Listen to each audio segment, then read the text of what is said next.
All right. Hello and welcome back to some Scarlet Hollow.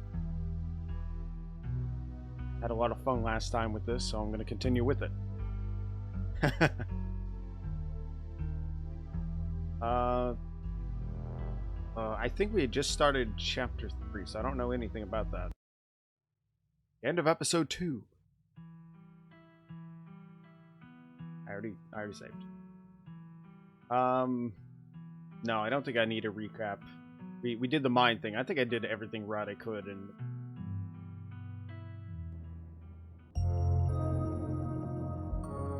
Alright, give me a second to back in the narrator point of view.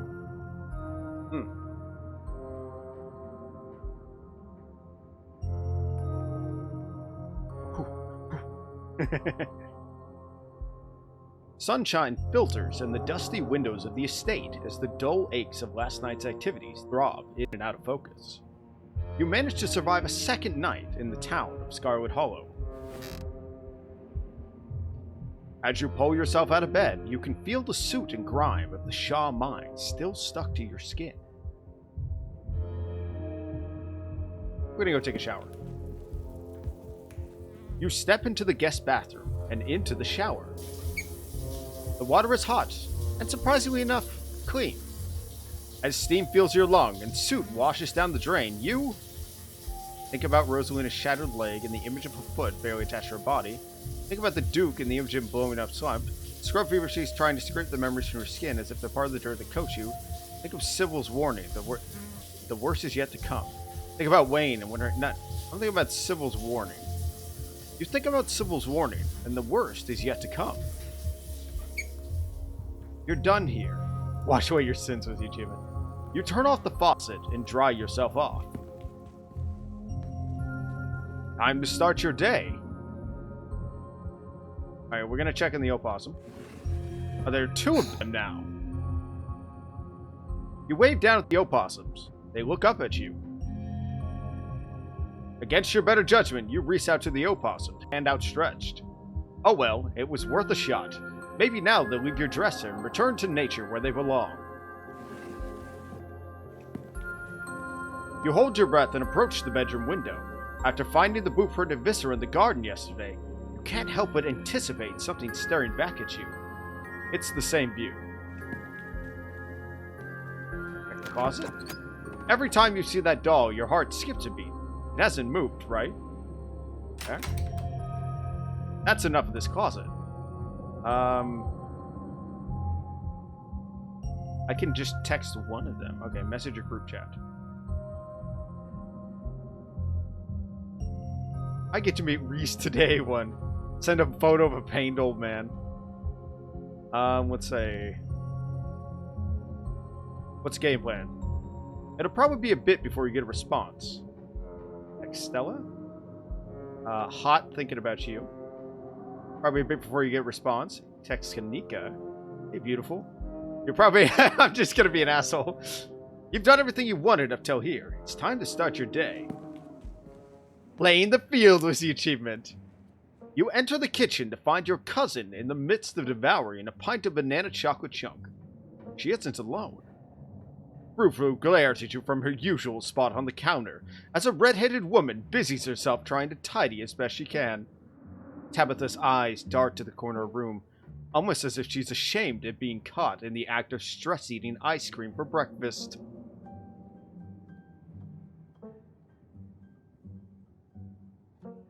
Oh, hi, I'm Biggis.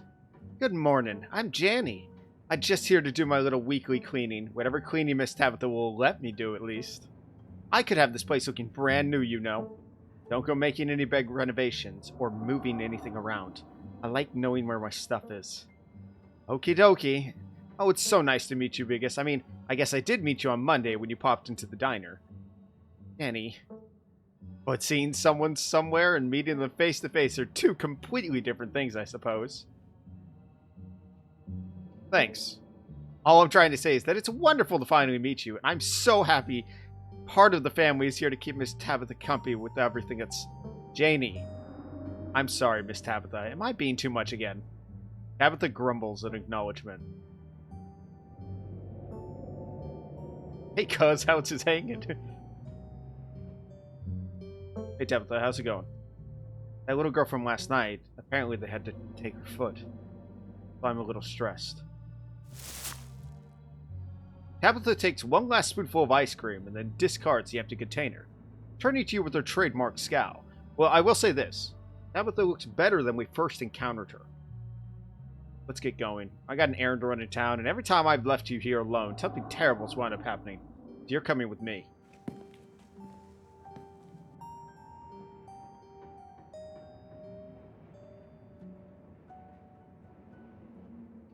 Now hold on, you can't just tell me Rosalina lost a foot and move on like nothing happened. Just because something terrible happened to someone doesn't mean life doesn't go on. Life has to go on. And let me assure you that what happened to that poor girl weighs heavily on my mind. Now shall we go, or you keep bombarding with guilt for something I personally begged you not to do? I'll be out there in a couple of minutes. I feel like shit from last night, and I still have to wrap up my morning routine. Look, I get it, but there's a lot on my plate today, and I want to spend some time with you before things start piling on. I've already waited long enough for you to get up. Janie, please lock up when you leave, and don't go rearranging anything. I'll know.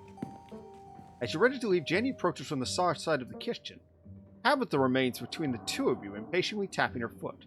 Oh, but I guess before I let go, I heard what happened last night. I mean, I heard it before Miss Tabitha mentioned it just now, and then I heard it again.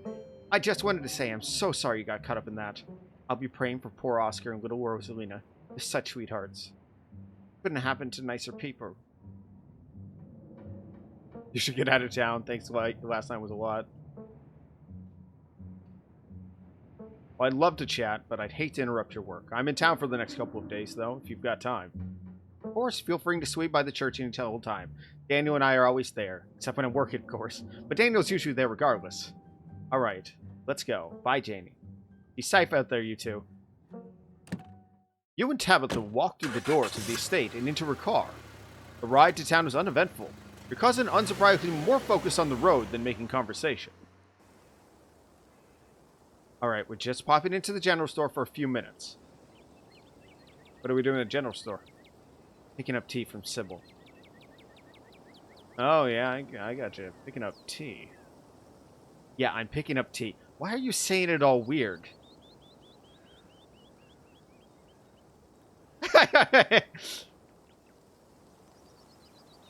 I wink at her. Did you think I was taking with me to buy drugs? I'm picking up normal tea. For drinking. Wink. Sure you are. You wink at your cousin, her face tightens to an all too familiar scowl. After everything that's happened these past 2 days, it's nice to just go on an errand. Exactly. You and Tabitha turn to the door as the general store bursts open. A flustered Kanika exits, shouting behind her. Fine, okay, keep coddling him. Keep letting him get away with the stuff you never would have let me just think about. I'm sick of carrying this family. Kanika storms off, the door slowly drifting shut behind her. Other people and their drama.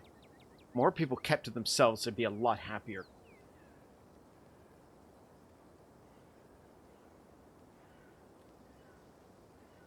I'm gonna say street smart. Glad she's finally letting loose. It's been so measured since I met her. Maybe her family will stop taking advantage of her. Her family's taking advantage of her because she lets them. Not because she's normally measured and composed. A display like this means nothing if she's still here next year. And yet, again the year after that. If anything, it just tightens the ties that bind her here.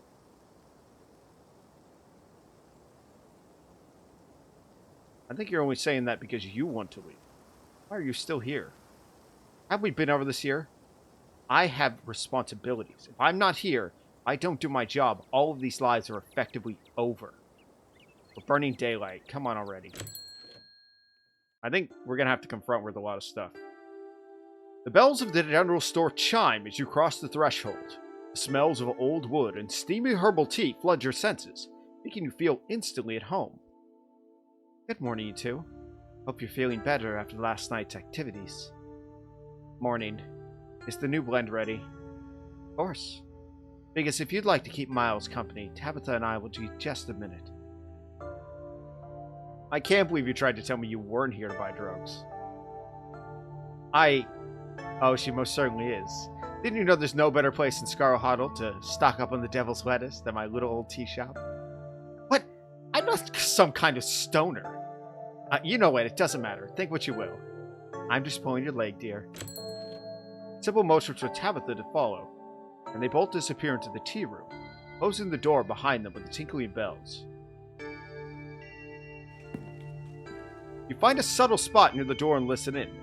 The walls through the tea room are surprisingly thick, and you can only make it out snippets of the conversation. I know. Long or short notice aren't easy to come by.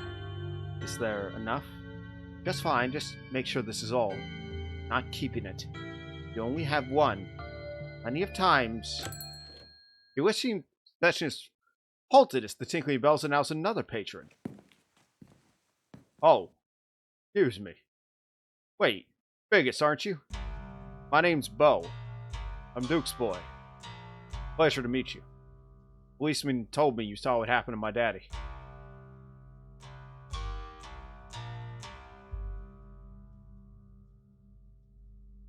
I could have saved him. I'm so sorry. It's okay.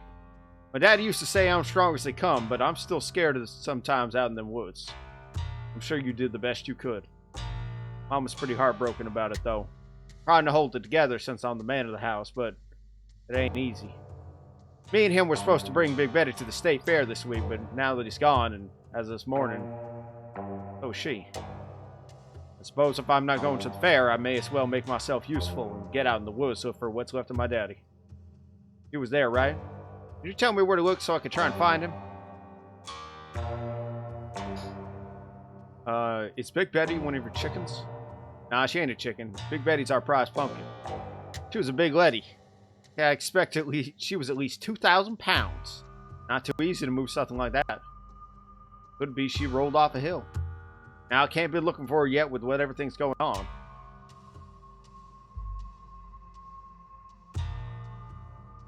It's dangerous up there. I wouldn't go poking around. I ain't a stranger to what these hills have to offer. Dad was always said I wouldn't have nothing to fear as long as I learned to use my fists. He taught me how to do all that. Those woods might still get scary sometimes, but I reckon there's no better way to show my dad I learned my lessons than go out there and find him. Have you seen anything strange on the farm the past couple of days? Not really, no. But I've been awful busy with everything that's happening. Them chickens keep disappearing, though. Dad was killed those ditchlings. They're the monster that shows up when something bad happens. And that the things have been stealing your chickens. I never heard of a ditchling before. Whatever they are, they won't stop me from trying to find him.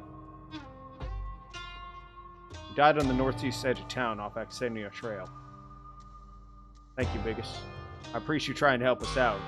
I don't rest easy knowing he's out there somewhere all by his lonesome. Please tell Miss Scarlet I'm sorry about her mama. Tabitha and Sybil are still in the tea room. Your phone buzzes. Oh my god, I overslept. Still gotta make myself breakfast. Meet at the library after and figure out plan? And then it buzzes again. Hey there, I've been thinking about you too. You want to come for breakfast? And then it buzzes again. Somebody was just busy this morning. Sliding into the DMs, are we? You want to hang out for the library thing? I'm parked by the Atlanta lot at the gas station. Hard to miss. You have plenty of time before dinner at Reese's house. Oh, I've got a lot of shit. Go after Kanika. Swing by Stella's. Check in on Oscar. Go to the diner to see Avery and wait for Tabitha. I don't know. I'm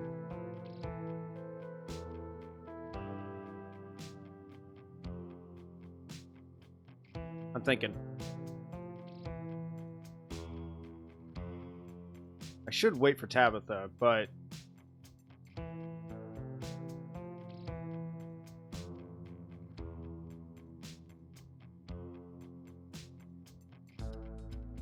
Oh, I hate when there's so many choices.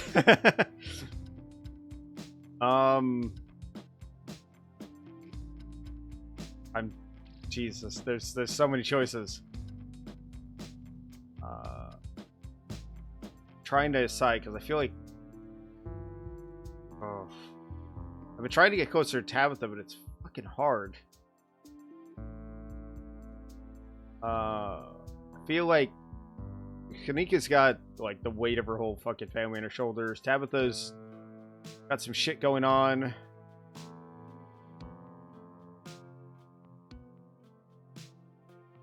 I think I'm gonna wait for Tabitha.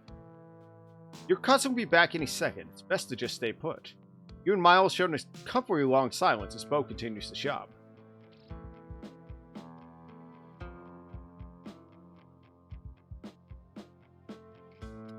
Okay, you doing okay, buddy? Been better. Had some trash pulls this morning. Real great cap to a bad week.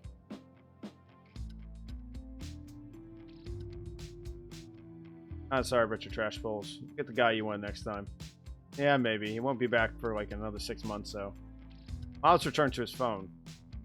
So, did you hear about how Rosalina's doing? No, Oscar apparently posted on Facebook about it. I don't use Facebook.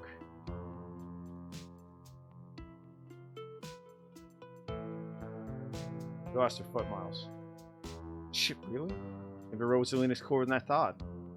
Miles returned to his phone. Tabitha bursts out of the tea room, tucking a pouch of herbs into her pocket as he walks. He looks up at you in surprise. She genuinely didn't expect you to stay. Oh, you actually stayed. I kind of expect you to run off the instant I left you alone.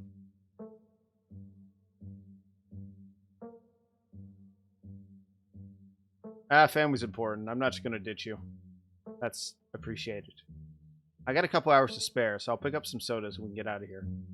I don't like lingering where anyone could just walk up and start talking to me. Tabitha leaves the store, motioning for you to follow. Follow her. Tabitha stops in front of a small house on a quiet hill just off Main Street. The Scarlets own most of the houses out here. We rent them out to employees, just more convenient, you know? And here I thought the estate was your secret lair. The estate is my non-secret lair. Everybody knows I live there. Nobody knows about this place. Well, except you now, I guess. Come on, let's make ourselves scarce before we're spotted. Your cousin pulls out a heavy set of keys from her pocket. She picks out the one marked with a bright strip of green tape and unlocks the door. Now come on in. Don't worry, it's empty. Follow her. You follow your cousin into the model home. We haven't rented this out one for years. I come here to get away from it all, you know? Like, that makes sense? It's kind of like a vacation home, but I don't have time to travel. Anyway, make yourself comfortable and have a soda. Tabitha hands you a cream soda before settling down on the couch.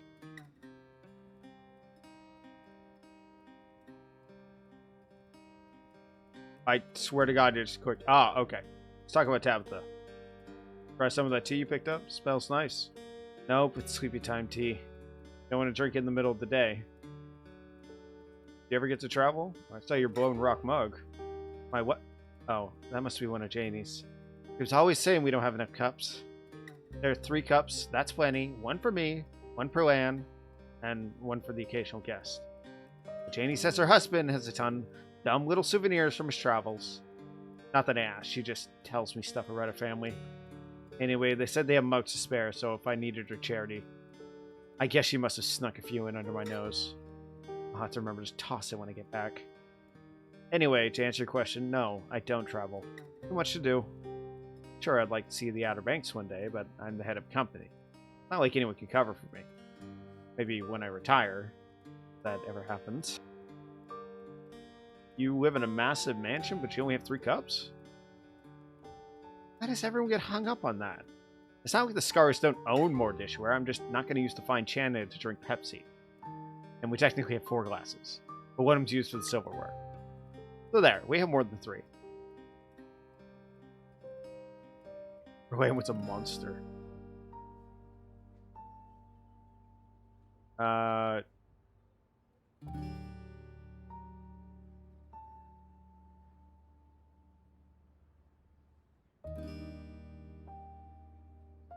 Well, maybe when this week's over, we can go to the beach together. Yeah, maybe. I think I'd like that. Do you like living here? Like I said, it's the only thing I know. Well, you don't need to live somewhere else to know if you like it here. I respectfully disagree. Everything in life requires context to properly understand. And I don't have context here. You don't need context to know if you look good somewhere. Are you happy? Generally? No, I'm not. But I'm happy when you're here. But do you actually like running the mines? Of course not, but does it really matter? I've had years of Berlin drilling that into my head. Can't trust anyone else to do my job, and if I don't do it, the entire town falls to ruin. My burden to bear. Though I'd be lying if I haven't thought about running off.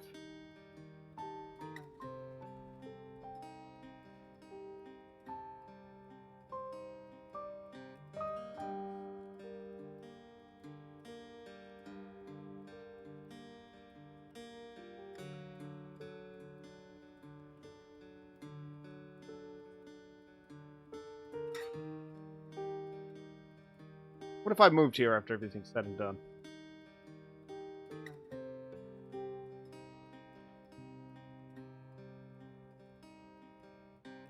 That is, if there's still a Scarlet Hollow to even move to. Again, with the supernatural doom and gloom, there will always be a Scarlet Hollow. Why do you come here? After sips her soda, her expression suddenly heavy. Guess the estate has a lot of history. This place is so new by comparison, it's like the estate's full of ghosts, pressing down on me all the time, pressuring me to do what they want. When I'm here, I can imagine a life where I don't have to think about the 200 years of history resting on my shoulders. Well, I can imagine just living as a bank teller or something. You know, having a simple life.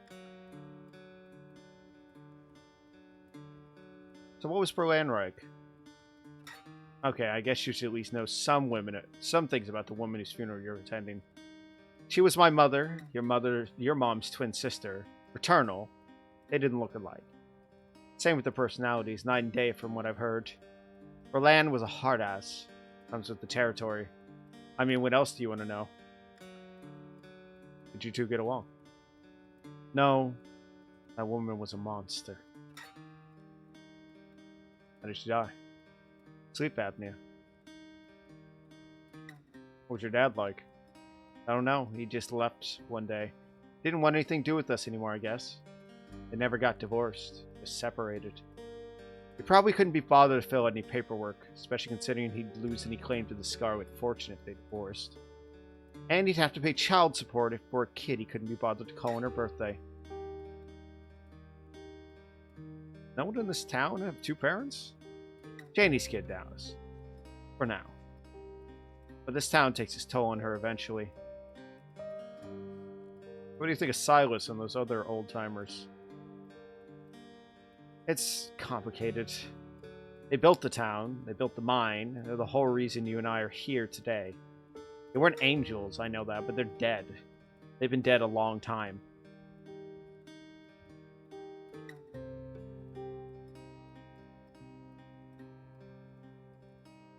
I can't believe we're actually hanging out. I can. I mean, it's why you came all the way down here, isn't it? What I can't believe is I'm actually almost enjoying it. What kind of things did Perlan tell you about me and my mom? Doesn't matter what she told anything to you. She's dead in a few days. We're gonna bury her in the ground.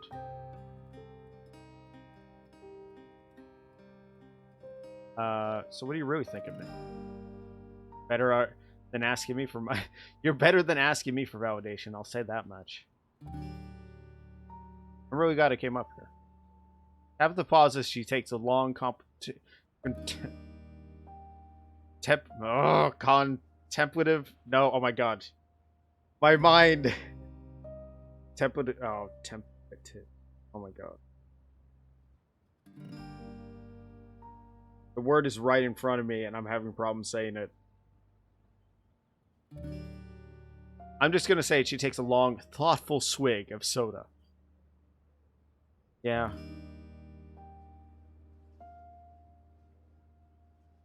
I have dinner at Reese's place. You know him? Reese? Oh yeah, the dude that used to hang out with Kinika and Stella. Kinda remember him. Quiet, smelled kinda weird. Stopped coming to school at one point. Guess he got sick or something? I know his mom better than I know him. She's been everyone's doctor for as long as I remember. She's intimidating. I've always liked her. Guess that's not hereditary, though. Reese always seemed like a bit of a wet blanket for me. Now, I know I've already asked, but now they're hanging out. Can you tell me what the deal is with you and Stella? Alright, fine. We were close in high school. Really, really close. We'd have a few sleepovers, a night's week, spend the night watching monster movies, eating chips, and anyways, Perlan didn't like her. I'd always have to lie and say I was going over to a place to study. When we graduated, it was impossible to see her anymore. There were no more excuses to go study, and I was too busy learning the ropes of the mine. Perlan made sure every waking minute was occupied. I didn't have find time for friends. But I never needed friends before meeting Stella, so it was easy to slip back into that mindset and try to move on. So, you two exes? We're ex something.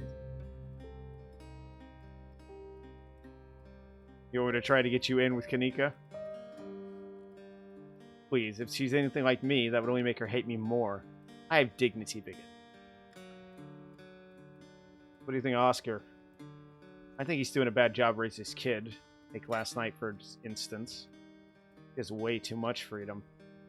And look how that turned out for her. What do you expect from someone who's had a surprise baby at 19? Plus, I have my own library. Not that I have time to read anymore. What do you think of Avery? Who? Avery works at the diner, wears plant shirts. I have no idea you're talking about. She has no idea you're talking about. But you don't want to talk about Wayne?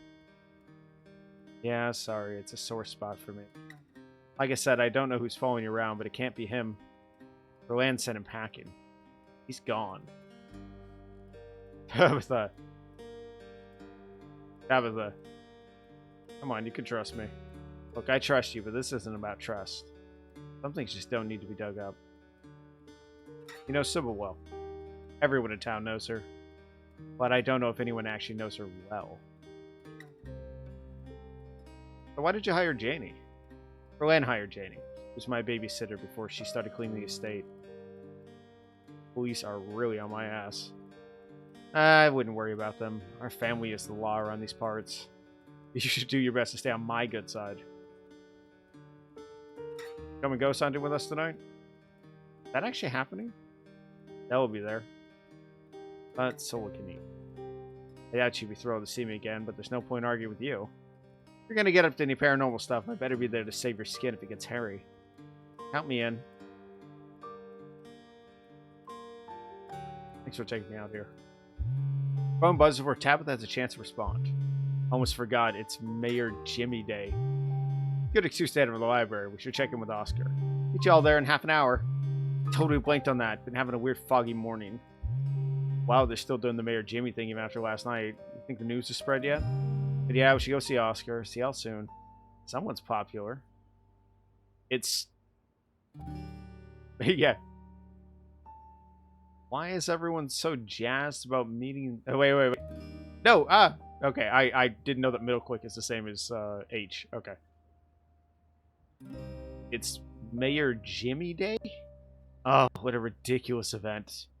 You know he's a dog, right? Did they fill you in on that little detail? We haven't had a human mayor in Scarlet Hollow since at least the early 1900s. We've had a dog mayor town since then. Tabitha takes another sip of her soda, smirking. Everyone knows it's our family who holds the power in this town. Still, sounds like it could be kind of fun, and I admit it's funny watching everyone fawning over the little guy in his mayor getup. Yeah, count me in. We can finish our sodas and head over. Oh my god! We're breaking through with Tabitha! Oh my god! Holy shit! I can fix her was the achievement I got! I can fix her! How do I look? It's been a while since I've been on public like this. Kinda nervous. Excuse me, Miss Scarlet. Can I help you? Becca stares you from distance as a furious woman tears into Tabitha. This must be your mother. What the hell do you think you're doing? Grinning like a buffoon after everything that happened last night. A mine collapse almost killed my poor, sweet, innocent child, and you thought it was a good idea to retaliate by demoting my husband? We've gotten used to our new lifestyle. We can't just take this away for something that was your fault. I heard that one girl had to have her foot amputated. That could have been my child. Don't think I won't be pressing charges. Mom, please, you're embarrassing me. Shut up, Becca. Mom is advocating for you.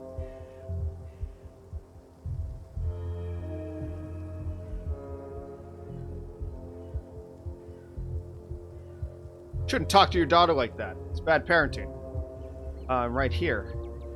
I've heard about you. What could you possibly know about being a parent? My Becca's never done anything wrong in her life. There'd be hell to pay for both of you. Legal grounds you think you even have. There are signs, the voice is boarded up. I did my legal duty, and you don't have a leg to stand on. But don't try to threaten me. Can we just go, please? If I'd you, I'd listen to your brat. You haven't heard the last from us. You'll see. The woman storms off just as quickly as she stormed in. Becca following at a distance. God damn it. Right. Can't just hang around town or something like that. Don't look right. I should be up there, even if they oversee what's going on. I'm supposed to run this place. I gotta get my head in the game. Can't slip up like this again. Tabitha's eyes straightening up, her scowl returns. Stay out of trouble. See you at the library tonight. Your cousin turns and heads back to her car, leaving you alone on Main Street. Damn it. Fuck that bitch. You enter the library alone. It's busier than usual when a small crowd is formed in the corner of the main foyer. Oh yes, you're here. Half expect you finally skipped town. Yeah, the whole gang's here. I've been waiting to introduce Biggest to the mayor for like the entire time I've known him. It'd be worth it, trust us. Alright, shall we? Yep, he's the dog. You could tell this dog is a mayor from his little sash and fancy top hat. There's a regal air about him, almost if he knows the position of authority he's been elected to. And unless you're mistaken, the serious man by his side is Deputy Franklin, one of the policemen you spoke to following your encounter of the woods on Monday. Look at the dog pictures in the back of all the mayors. The mayor's little nose starts twitching as you approach. His doggy eyes shine with a curious intensity. He knows you have something. Offer a campaign contribution. The mayor's nose twitches eager at the strong order, and he's on them like in a flash, ripping through the plastic, devouring the soft-shelled legumes. Drop it, sir. Drop it. Generous campaign contribution was the achievement. Oh, that's funny. His security detail tries to tear him away, but it's too late. The peanuts are already eaten. You'd better hope those peanuts settle well. If the mayor gets any tummy trouble after eating your disgusting pocket peanuts, there'll be hell to pay. He holds out his paw off to shake your hand. Shake his paw. It's lovely to meet you, Mr. Mayor. You reach forward, take the mayor's little paw in your hand. His burly security detail stops you. No paw shaking. Only head pats and ear scratches are allowed. Isn't he just the cutest? It's the best part of living in Scarlet Hollow, besides the nature. And all my friends, and Winnie's Biscuits, and, oh, the close-knit small community, of course. But having a dog mayor is the close fifth. No contest. Gretchen squirms in Stella's arms, straining to get at Mayor Jimmy. Whoa there, Gretchen. Calm down, old girl. You're going to pull a muscle. Mitch Richmond, I'm going to have to ask you and your dog to step away from the mayor. I should have known better. These two have never been able to get along. Stella walks off, struggling to hold Gretchen back. Kanika is quick to follow. It looks like everyone else is already talking to Oscar in the next room. Before you can catch up with companions, you're intercepted by a nervous man with a cross around his neck. Whoever he is, you can feel his desperation to make a first good impression. A self-sustained and self-fulfilling prophecy. Sounds like old Gretchen and the mayor have unresolved issues, wouldn't you say? I'm Pastor Daniel. I take it you're Biggest. Everyone's been buzzing about you. Oh, I'm so sorry about your hand, but I'm sure she's in a better place now. Let's not kid ourselves. We both know Perlan's in hell. Oh, I'm sure she wasn't that bad. Most people are good, deep down. It's best not to speak ill of the dead. Oh my god, look at the picture in the background on the left, by the way. Totally didn't see that first time I was in here. What the hell was that about, actually? Is that the mine? No, it's something weird. Wait, whoa, whoa, whoa. He's tied to a girder and the miners are pulling him away. What the fuck? You know anything about ghosts? Ghosts? I have never encountered one myself, but I have heard stories who have been stories of folks who have been visited by their loved ones from beyond the grave. It seems like it'd provide them with a sort of spiritual healing. Like beloved relatives watching over them, even in death. Is this about Perlan, or perhaps her mother? Have you been visited by her? No, Oscar's place is haunted. Like a Scooby-Doo episode or something? I'm sorry, I don't buy into that particular notion. It's a bit too spiritualist. Now, if it were a vision of his parent trying to contact from heaven, now, I could understand that. But I simply don't believe in malicious spirits, lingering either in heaven or hell, jumping out of closets to scare us. I'm sure there's a perfectly reasonable explanation for whatever it is he saw. Well, there's been a lot of supernatural stuff happening the past few days. Really? Are you sure you weren't just seeing things? Trauma has a funny way of manifesting itself. Well, I should go. It was nice meeting you, though. Of course, and if you find yourself in need of counseling or spiritual guidance, you know where to find me. That sounds lovely, thank you. Really? Oh, that's great. I just usually don't get a positive response when I ask folks when they want to come up to church. Anytime that works for you, just swing on by. I'm sure I'll be around. It's lovely meeting you, and you have a blessed day, Vegas. The pastor leaves you be and joins the line to see the mayor. Nothing to do now but catch up with your companions. Oh, look, they're in the back, too. I can see them. Oh, my God. Rose wrote to Lena. I can't even imagine how scary it's been for her.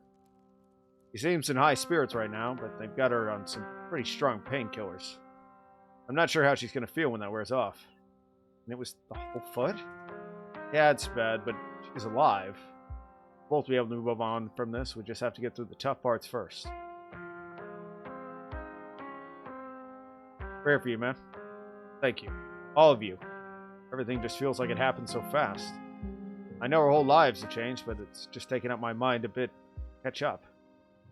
I feel like such a mess. I hope it doesn't keep me from being the dad she needs right now. I already cut our conversation short, but I better get going.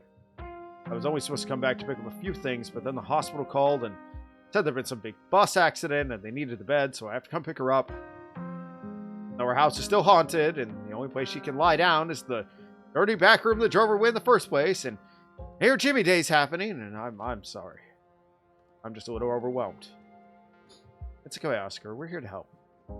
Yeah, we're gonna get that ghost. We could always go ahead and do a little ghost bus or whatever we're calling while you're out. Then she'll be able to go right back to her old room when she got back. That's probably a good idea, right? If only. It doesn't come out during the day. Sorry, any busting attempts are gonna have to wait till nightfall. Still not even sure we can get rid of it at all. I think I'd have to see it for myself that it was gone. It managed to trick me a couple times, and I can't handle more surprises right now. I've got every ghost-busting device known to man. You're in good hands, Oscar. We have the power of friendship on our side. Heck yeah, we do. If an anime has taught me anything, it's that the power of friendship is unstoppable. That's a lovely sentiment. I'm sure Rosalina will be glad you did all your best to help her. I'm heading out. It should be dark by the time we get back. I suppose I'll see y'all then. Oscar hurries off. Car keys jingling as he jogs out the door. Let's head up to Reese's. Maybe we can get him to come ghost hunting with us. Oh no, you're not going to try to get Dr. Kelly to let him leave the house, are you? Chuka gets out for even asking. I wonder if he knows what happened tonight. I don't know how disconnected he is from the news around town. Tell him? Oh gosh, I don't know. Maybe we should just play it by ear. Anyway, shall we? Time to go. I finally met Pastor Daniel. It was only a matter of time till we tried to pull you aside for grief counseling. When my dad died, I had to ban him from the general store for a week. He wouldn't stop leaving these little pamphlets at the checkout. I don't even know where he finds so many. I think he just really wants people to like him, but he comes off as desperate. It's a vicious cycle. Oh, when you put it like that, his whole situation's kind of sad. Even if that's the case, that doesn't mean I have to like him. Whatever his deal is goes a step beyond trying too hard to get people to like him. The man was grinning through all my dad's funeral. He's not normal. And I don't mean that in a stigmatizing mental illness kind of way. There's just a little siren goes off every time that tells me to get away from him. That is exactly how I describe it too. The whole town feels the same way now that I think about it. Must be pretty lonely. He can look for friends somewhere else. Before I forget, I invited Tabitha to come ghost hunting. You invited her? Even after last night? I mean, if anything, she was actually pretty helpful. Stella, last night was a disaster. For all we know, Tabitha could just escalated things. Kanika sighs. Alright. Okay, it happened. Let's not get into it. Again, if we're lucky, she'll be too busy at the mines to even show. I didn't say that, Neeks. If we're lucky, she will show. The two, you finally get along. What about inviting Avery? Oh yeah, totally. I don't know why I didn't think of that. I'm sure they get a hoot out of it. Yeah, I can't say I don't mind having a calming presence with us tonight. We won't be much help to Oscar if we start jumping our own shadows. Cool, I'll text him on the way over to Reese's. We're making this a goddamn RPG party, okay? I got the monk. I got the healer. Tabitha's like a necromancer, I guess. Maybe one of the skeletons. Oh. Okay. I think Tabitha is, she knows a lot more mystical things than him. Everyone has their place. And I think it's important that we recognize what skills they have for another playthrough. Alright, shall we head out? I'm gonna save. There's a lot in this game. Like, there's so much. There's different choices to kill me. You once again find yourself in front of Reese's house. A cold hesitation grips you as the building looms over the hilltop. Though it's only early afternoon, it feels much later.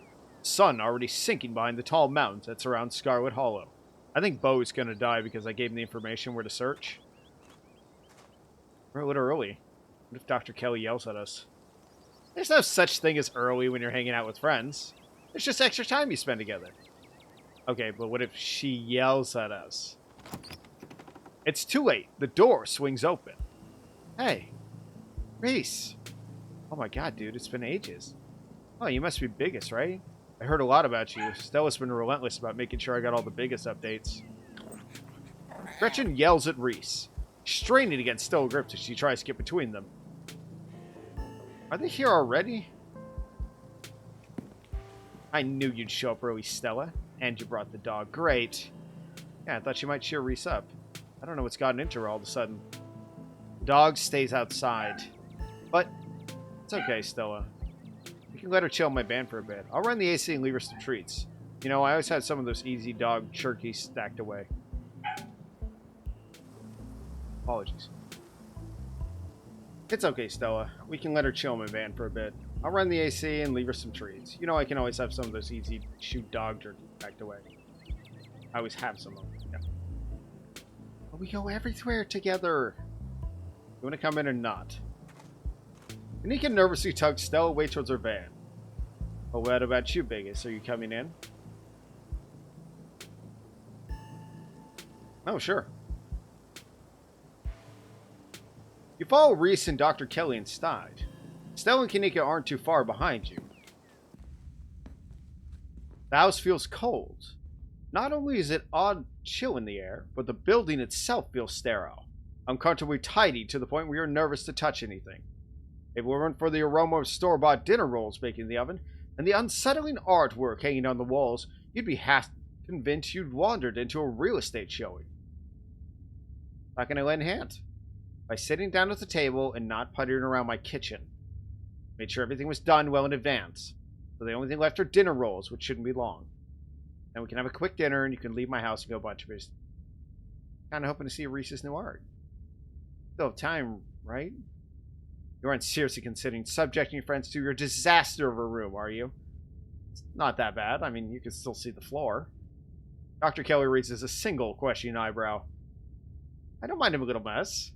Yeah, I doubt it could be any worse than the way I keep my room. Okay, fine. As long as you stay out of the kitchen. I don't care what you get up to. Cool. Be just downstairs. You won't even know we're here. You make your way towards the basement stairs. The basement is what you'd expect of a tortured artist who spends all his time confined to his studio. Discarded canvases line its edges, while trash and sketches leak out from the piles in the corner of the room, hiding the bare cement floor. Ghoulish faces coat the wall in paint, sneering out at their creator. Your mom is so scary. She can be a little intense, kind of overprotective, which I guess makes sense. Anyways, make yourself comfortable. You'll have to forgive the mess. I've been distracted lately. Haven't been cleaning up much.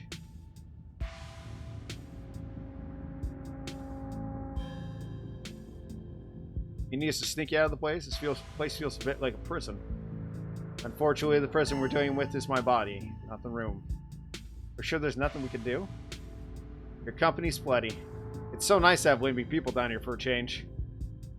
We know we'd visit more if your mom would let us. Tell you she turned us away yesterday? Didn't even talk to you. A little controlling. Came by yesterday? She didn't tell me, but I was probably asleep, that's all. She didn't want to wake me up. I don't think that's her being controlling or anything. Not to cast any doubt on that, but she did say I couldn't bring you any food. She knows how I show my friends how much... she knows that's how I show my friends how I appreciate them. She knows I can work around all sorts of allergies and tolerances. Not gonna lie, it felt weird. I don't know, my body's pretty particular when it comes to food. She just prefers to have full control over what I eat, so... Okay, well, maybe that does sound controlling. But it's for good reason. If I eat the wrong thing, it can really mess me up, so she has to regulate my food. Well, if you ever need a model here, I'm here till Monday. Well, that'd be amazing. Though I should warn you, I work odd hours. I don't usually pick up a brush till late at night. But if that's not a deal breaker, it would be incredible to have such a captivating model. I look forward to the company. Would do your likeness justice. Or maybe we all could come. That'd be fun. Tanika's arms started uncomfortably towards the floor. So, as Stella told you about everything that's happened in the past couple of days? Oh, she told me all about what you guys found up there. I could see some of myself, but you know. Yes, there's the futility of the walls of the basement. Are you sure you can't just sneak out one of these nights? Doc isn't keeping me prisoner, Stella. I'm sick. You know that. Sorry, man. I didn't mean to... No, there's nothing to apologize for, and I appreciate the effort. Really, I do. There's just nothing you can really rescue me from. That die's already been cast. But we were talking about the past couple of days, weren't we? Have any thoughts on the ditchlings we've been seeing? Yeah, they've been coming up in my room at night. Wait, really? Is that why you texted me something that looked out of your... that they look like something out of your nightmares? Yeah, I thought I was hallucinating, but I hadn't put it together that it might have been seeing the same thing till now. I've been sketching them, actually. Tell me what you think. He pulls out a sketchbook from one of the piles in his room. Yep, that's exactly what I saw on my way home last night. What does that mean if they've been lurking around here, though? I don't know, but I like the company. They're kind of beautiful in a sad way, if you ask me. Agree to disagree with you there. Those things are going to be stuck in my nightmares until the day I die. Think the town is doomed? I think everything's probably doomed at some point, but I guess that's answering with a different question. You think the town of Scarlet Hollow's on the brink of the collapse? Probably not, but it's not like I have a lot of perspective on what's like out there. I could be riding on Main Street, and if Stella or the doc tell me, I just wouldn't know. I totally tell you they're riot. Would Dr. Kelly tell you, though? I mean, yeah, I'd hope so, but the point I'm trying to make is that other people are my eyes out there. What do you think of my cousin? She was always so distant and mean. I probably would have thought she had it out for me personally if she wasn't like that towards everyone. Or if I thought she even knew my name. But people change. Maybe she's nicer now. She's still terrible. You guys just never took the chance to know her. She's actually really funny and sweet. I'll pass, thanks. What do you think's going on with Wayne? Who? You know that guy who's been following Biggest around all being all ominous? Oh yeah, that slasher creep. I appreciate the classic Jason vibe he's got going on. Just hoping he doesn't live up to the look, for all our sake. The whole situation's got to be rough. Sorry. Thanks, I've been dealing with this thing for a while, so you don't have to feel sorry for me. I come to terms with the way that my rest of my life's gonna be. You're so macabre. Reese. You make it sound like you've been sentenced to death. You haven't, right? Not exactly. Nobody knows what's going on with me, but it's been getting worse. I can barely keep most food down, and my skin always itches like there are worms crawling beneath it. I could live for a long time or a short time. I'm unsure. I'm definitely not going to get better. Whatever time I have left is going to be miserable. I've done my morning. My best years are behind me. My future's unknowable, but one day I'll end up in a pine box, just like everybody else. I'm okay with that. Dang, Reese. I may be a goth, but that's some nihilistic shit. We make sure to come off and from here on out. Friendship heals all wounds, right? Thanks, guys. We sure really shouldn't have to worry about me. I have my art. I'm doing fine, really.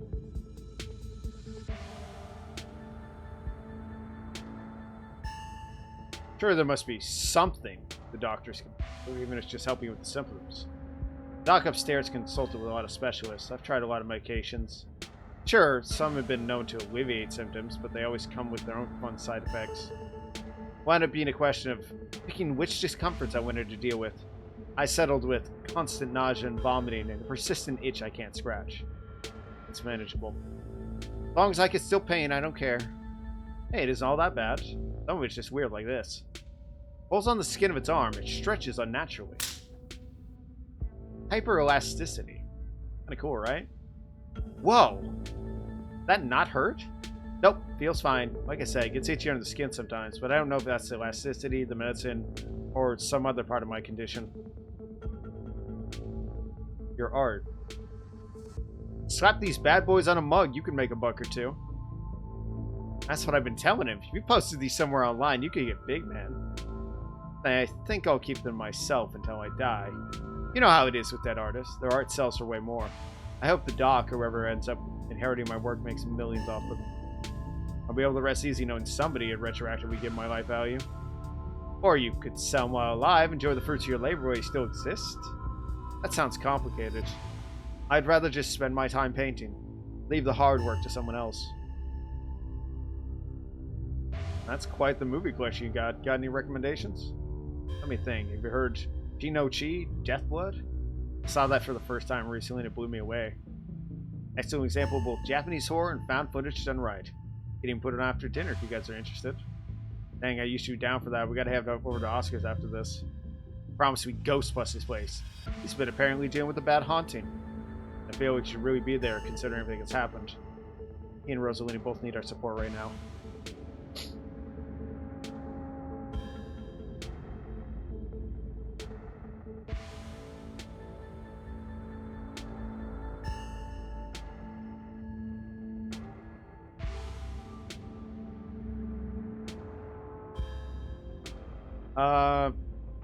You three go way back, huh?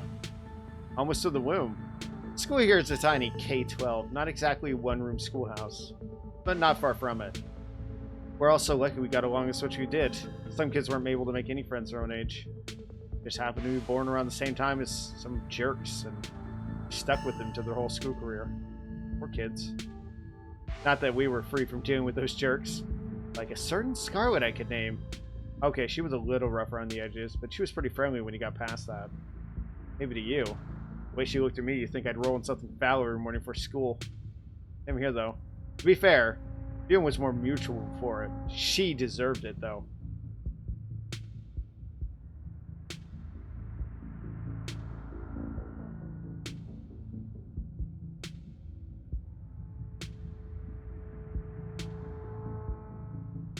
Want to come co-hunting with us tonight? Oh wow, you think you'd be down for that? We'd love to have you. It'd be great to have you along. It'd be so amazing. I haven't had the best luck leaving the house lately. Even just walking to town is enough to put me in bed for a week. It sucks. Make sure to bring your camera, Stella. I want to see everything that happens. Well, dinner's got it ready by now, right? Almost on cue, Reese's mom shouts from the kitchen. Dinner's on the table. Guess that's it for catching up. God, I don't know whether the bolding is because of my, like, street smarts, or whether... Make sure you all wash your hands with soap. We want anyone sharing their germs at the dinner table. Sure thing, Doc. I already washed them. Yes, ma'am. Wash your hands. No, you're saying here. It's probably best just to comply. You can make your way towards the sink, but are stopped in the tracks by the pull of an odd door at the end of the hallway. I think it's... Ooh. God, his... I see an SCP up in the top right corner. The thing that gets me is... This is... What the fuck is going on? I was gonna say, if you look at all this... So, Reese is, like, in these pictures is young. And you can see the doctor... It's odd because, like, look how healthy he was. Like, it feels out of place. Like you've accidentally wandered to a different, older house. But more than that, you feel something radiating out from behind it. Something dark and cold. Something that reminds you of the dusty tunnels you narrowly escaped last night. An oppressive hum just beyond your hearing fills the air, and you feel strange. You're compelled to approach the door, drawn in as if hypnotized. I'm going down. I'm going to see if there's any other option to open the door. Before you know it, the doorknob is turning in your hand, your heart full of deep dread and compulsive need to know what's on the other side. What do you think you're doing? Well?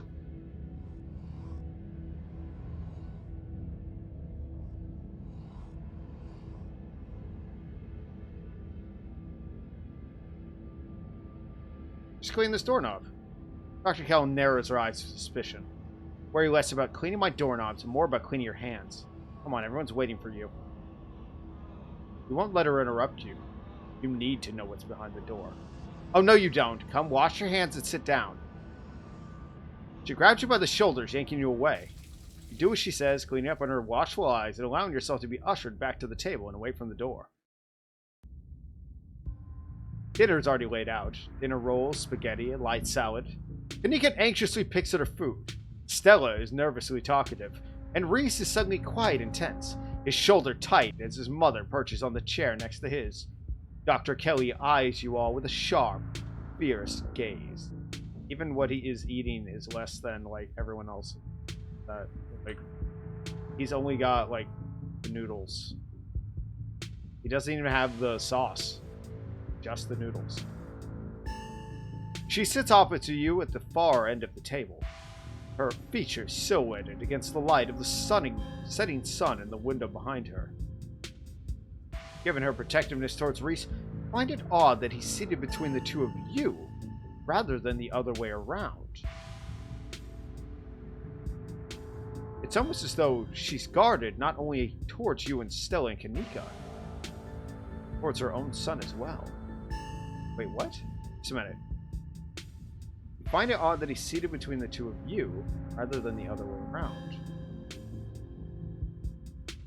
Oh, yeah, like she trusts me more than Stella and Kanika? Is that what's saying? No. Just a minute.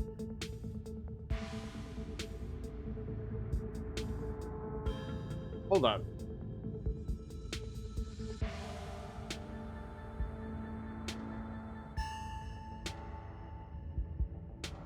Yeah, why is she in between Stella and Kanika?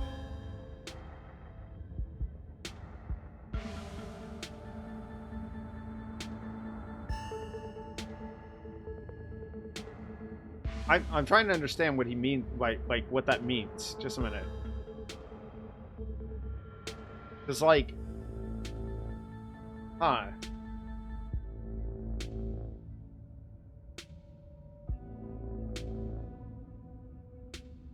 I understand the result. I just don't understand the thinking that got there.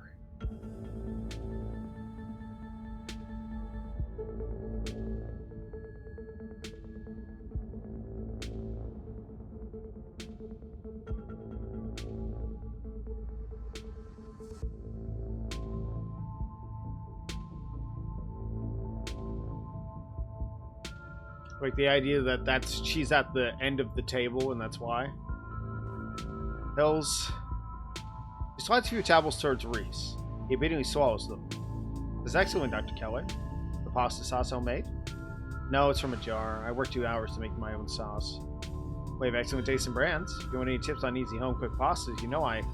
No thanks, Stella. I have the internet if I need recipes. Thanks again for having us, Dr. Kelly. We appreciate it. Didn't tell me they came by yesterday. You were asleep. I didn't want them to wake you up. You could have told me. Why? They were coming over today anyway. I would just rather know these things. Noted. Noted, but she won't do anything about it. Her son will remain in the dark. Hey, Spore, you know, I think I saw a video online about a family like yours. The mom are poisoning her kid for 18 years. Let's talk about Reese. I feel like I've been asking this question a lot, but there's no one in this town of two parents. Dr. Kelly's glare intensifies. Small towns are full of drama. People meet when they're young and reckless, and it doesn't always work out long term. Plus, these cells are dangerous, now even more so. Things happen. Not everyone gets some fairy tale ending. You can find happy endings anywhere. It doesn't have to be perfect, but people would still be happy if bad things happen to them. I guess I'm living in denial is a kind of happiness, sure.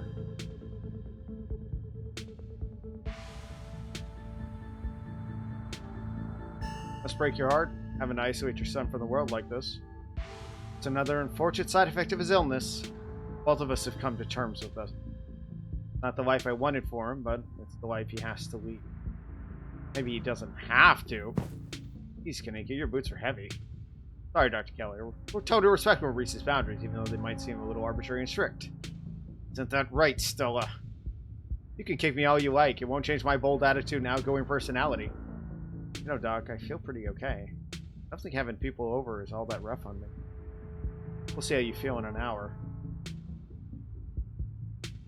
Reese is a talented artist. You must be very proud of him. He has a lot of skill, honed through practice and dedication. I can't say I understand a lot of his pieces. Of course I'm proud. Thanks, Doc. But what exactly does he have? He has a combination of genetic diseases that gave him a fragile immune system, among other things. Too much to get into. A lot of technical terms I can't explain. Not good dinner talk, and it can't be pleasant to hear it again, so let's just drop it. I'm fine talking about it. I'd rather we talk about something else. We can feel the tension at the table start to rise. There's no need for everyone to be so tense. Everything's okay. We're all just here to have a nice dinner. Speak for yourself. Doc, really, it's fine. You're right. I've been giving this a chance.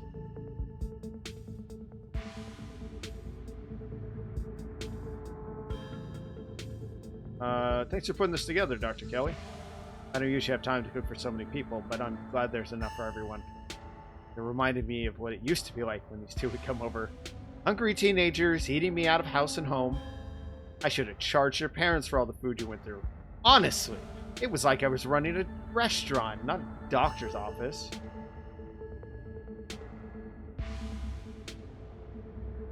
Why do you want me poking around the clinic? I'm awfully guarded about me checking out that door. It's closed.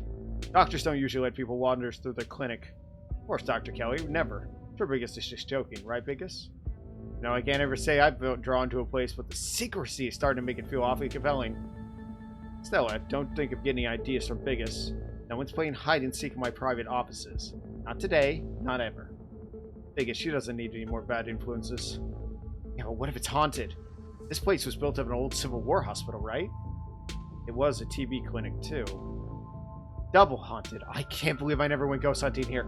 Are you sure you don't want to check it out? I mean, we have a whole bunch of experience after tonight. It's not haunted. Now drop it. But what were Stella and Kaneko like as kids? Noisy and messy, like all kids. They always had those little projects, videos. See, I'm trying to get her into the mood of being not as guarded. You can see her opening up. Videos and crafts or animal rescues, whatever it has, captured their imagination that week. So, like I said, noisy and messy. Didn't we bring a dead squirrel into your house once? Oh god, not the squirrel. I remember the squirrel. You think Doc could Frankenstein it back to life or something? It's like 12. I was very susceptible to what I saw in the media, and very sad about that squirrel. That's one of those things that keeps you up at night. I still feel guilty about bringing that in your house, Dr. Kelly. I'm just glad you didn't make it a habit.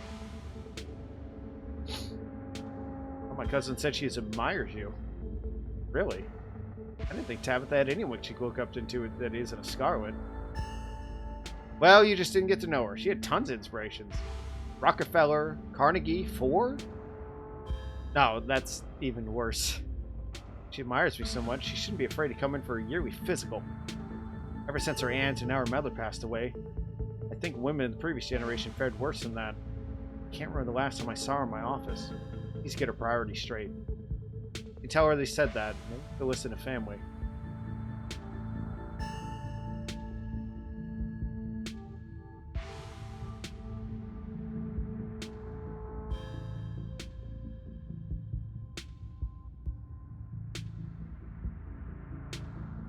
Did the police contact you about Duke's body lab?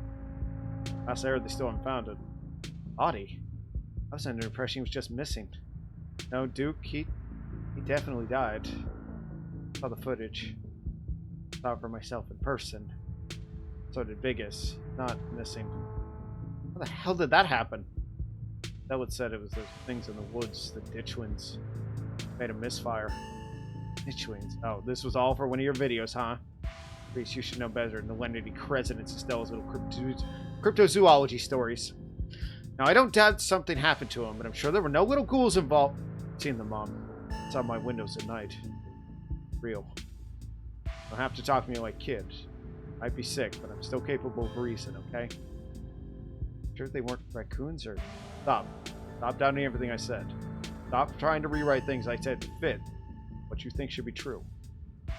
Weird shit going down in Scarlet Hollow. Feel the tension start to rise.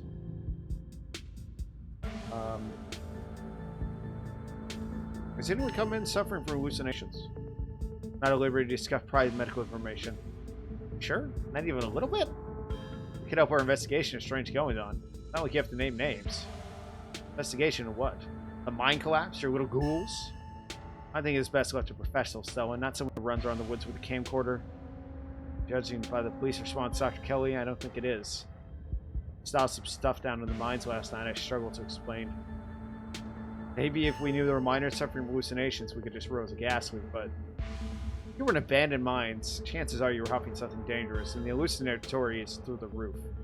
Leave it that and treat it as a tragic accident, not some kind of mystery to unravel. Any sick animals lately? I'm a doctor, not a vet. Did someone come with a sick cow last week? Yes, but it's not like I examined the thing. I told them what I just told you and sent them on their way. That it has lumps.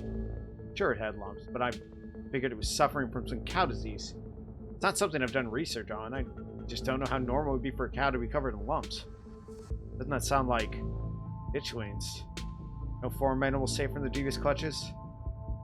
Dr. Kelly and Stella's foot there looks like there was something pupitating when it induced chickens. I bet those were the lumps on the cows. Could have taken a look. I made discoveries previously unknown to the scientific world. Or I could have spread some horrible new disease to my chronically ill son. I'll leave the discoveries to someone else. Aside from Reese staring at a table, nobody's made eye contact with anyone else. Any strange illnesses spreading around town? What? No. Do you have many minors, unusual symbols? Anyone sort of drippy? Strangely ominous when they talked? Sorry to pry, just doing my due diligence. Absolutely not. I've never seen so much as a runny road. I've barely seen so much as a runny nose, which is a good thing. You're so concerned about the mine, why don't you have Biggest add Tabitha? I have no interest in violating HIPAA, for your weird little investigation into nothing. You know Sam Wayne? Sam Wayne? Dr. Kelly takes a moment to think. No, it doesn't ring a bell. And you know? Someone has been following Biggest around. Super mysterious guy. We have reason to believe he might have caught some weird illness at the mines. It definitely looks like he could use medical help, so please let us know if he shows up or something. If someone harassing you, you should get the police involved. This isn't any of my business.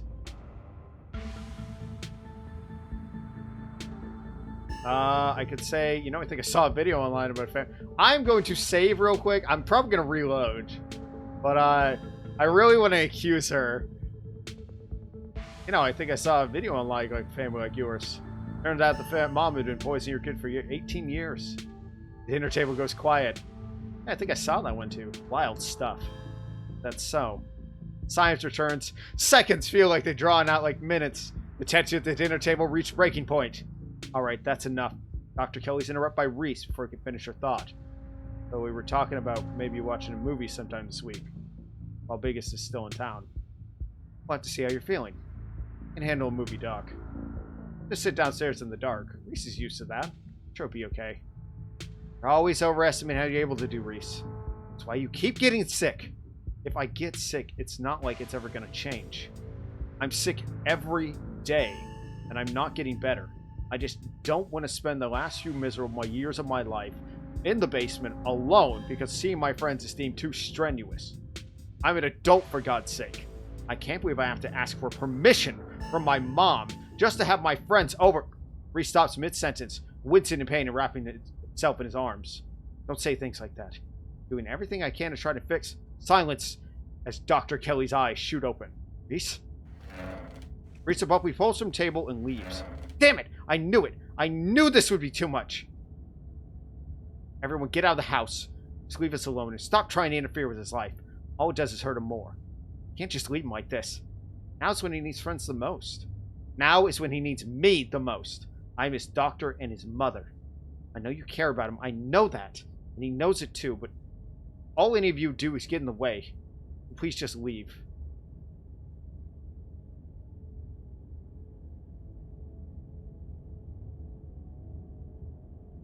Don't think I know something is up.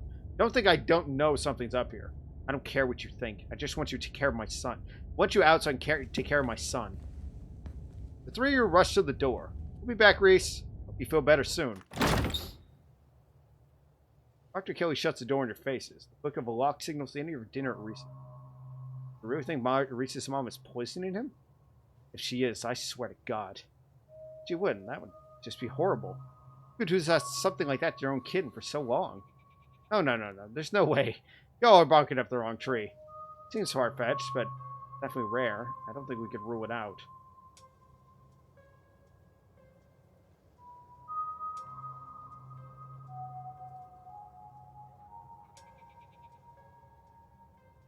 Something weird happened when I went to wash my hands. It's like I was forced to try and break into the clinic. Forced how? It was like something was trying to force me to go there. Was it like the carving in the pit last night? Or you had the seizure and it was kind of like you were hypnotized. I wasn't there, but I guess it would take your word on it. Hypnotism seems like a step up from what we're dealing with, though.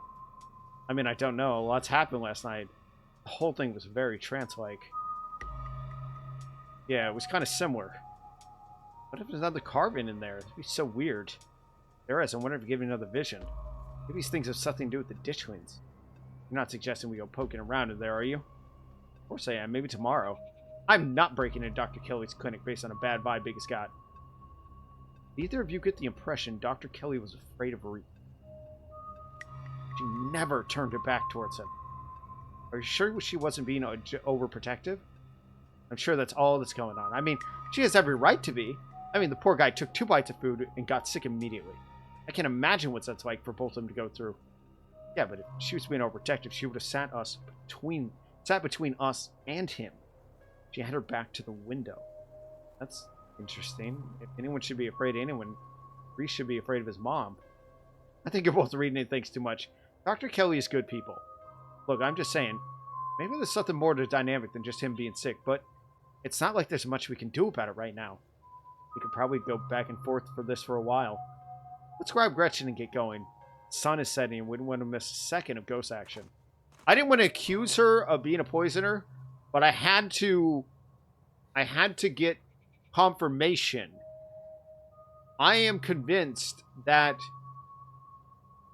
whatever's affecting Reese, Dr. Kelly knows what it is. And she knows that Reese is dangerous. And I'm not entirely... Because it's not that... I don't think that Reese is overprotective. I mean, I don't think that Dr. Kelly's overprotective of Reese. Because she's trying to defend him. She is. But I think she's overprotective because she's defending other people from Reese. Because she talks about the fact that whatever... She's super protective of his diet, and the only thing she fed him was noodles. And at first I thought it had to do with the immune system thing. But the fact is, I think she's feeding him other things.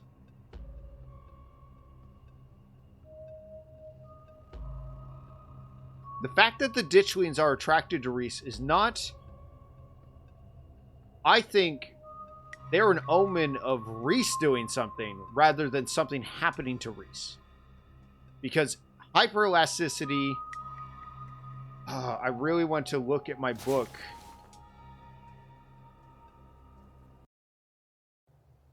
Wait, what? Oh, no. Oh, I didn't mean to do that. Son of a bitch. Okay, I guess I went through. I'm gonna save here because you know it's a good place to have the thing. Let's grab Gretchen since anyone misses. Stow herds off the hill and we're running away from what happened. You can Kanika follow her down the Starkey Street. Okay. I'm convinced that Dr. Kelly is aware that Reese is supernatural. Oh my fucking god, look over there. Over on the left, underneath the statue, there are two ditchlings.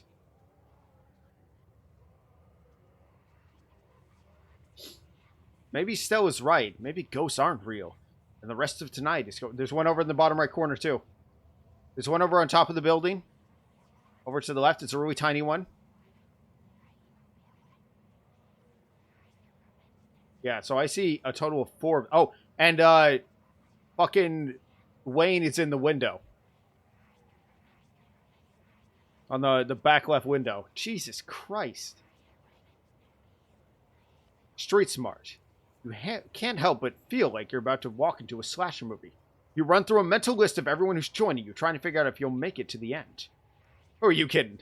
Hotties like you are usually the first to go. If anyone has the final girl energy, it's gonna be Stellar Kanika. Alright. Just as the exterior was intimidating the setting sun, the inside of the library is dark. Its shadows... Oop, there's Pixel. Its shadows deep and foreboding. The meet and greet with the mayor ended some time ago, and the throngs of visitors took whatever joy was in this place with them as they left. Hey, Oscar. Are you back yet? Hey, shh. You can't yell in the library. It's against the rules. It's after hours. The rules only apply before 5 p.m. Now it's our domain. Hey, you're just in time. Rosaline is situated in the back room. Alexis is going to keep her company while we hopefully get this all sorted out. I'd love for her to be able to sleep in her own bed tonight. How's she doing? She's not quite as chipper as she was on the stronger meds, but she's still doing surprisingly well. Alexis has been by her side nonstop. She's been a really good friend. Rosa and Lena and I are both really lucky to have her right now. Glad she's back home at least. I'll be able to get her back into her real home in no time. I've come fully loaded. Got my EMF reader, temperature gauge, spirit box, infrared camera, UV light, video camera, salt, flashlights over in case it goes messing with electricity, parabolic microphone, Sharpies and paper for automatic writing, matches and candles for rituals. Oh, and an Ouija board. Oh, I know they're just toys, but you never know what might come in handy. Wow, that's a lot of ghost hunting stuff for someone who's something so last minute. You just have the stuff ready to go bug out bag or something? Huh. Of course I do. Actually, I've stashed a couple of bags here overnight after I got back from the mines. Excuse me? I wasn't about to carry everything all day. I mean, there's no way you can go in light and pop out to grab more stuff once things start getting spooky. I may never have found all the compelling evidence of ghosts, but that's not for lack of trying. And after last night, I'm more than ready to try again. Hey, hope I'm not too late. Have I missed any creepy supernatural stuff? Avery, glad you can make it. The more pairs of hands we have, the more equipment we can carry. Sure thing. Happy to offer you a hand or two. Glad there's someone else with a level head here tonight. Whoa, is that an EMF reader? Never seen one in person. Look at all this stuff. Spirit box, parabolic microphone? Yo, it really covers your base. Maybe I spoke too soon. You know me, Kanika. I'm as level-headed as they come. I'm just not ready to rule out weird paranormal stuff. When people tell me saw a ghost, who am I to say they didn't? I mean, y'all apparently saw some really unexplainable stuff on Monday. And that mine collapsed again after 100 years while you were there? I'm just saying anything seems possible right now.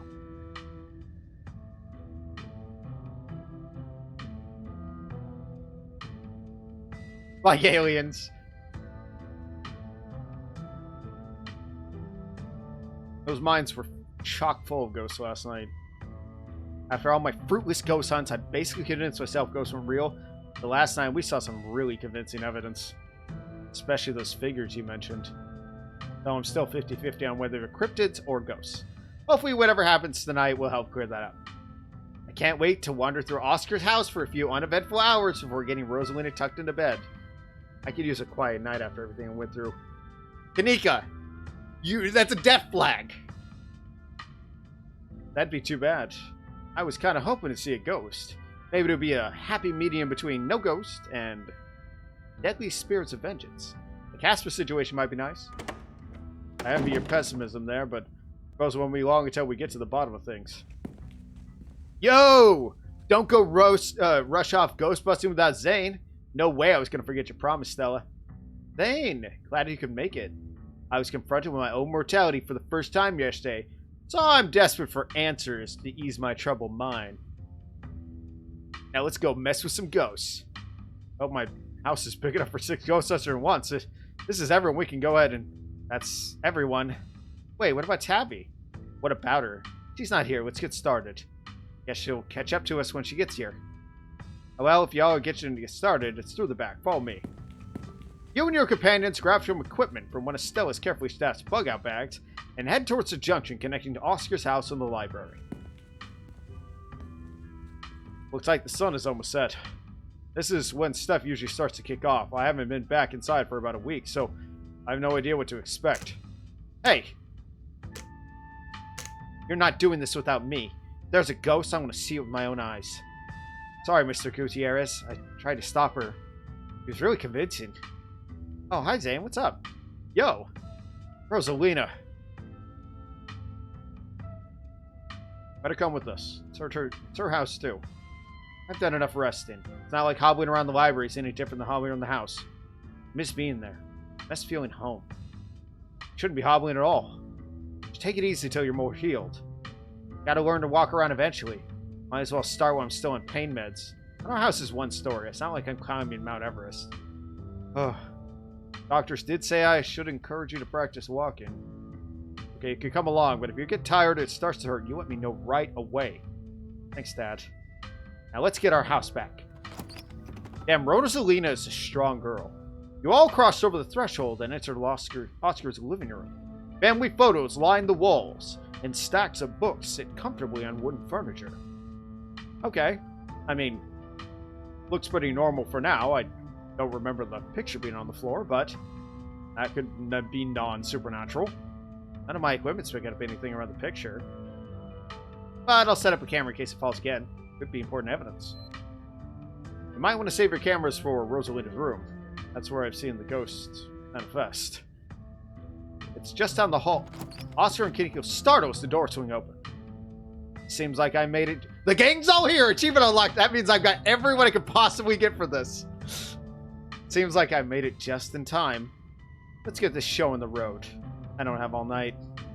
Tabby! Great, she's here. Wow, Biggest, you really brought the whole gang together. I have every right to be here, Kanika. My family built this place, you know. Yeah, we all know. Biggest, what do you think? What made you think inviting her was a good idea?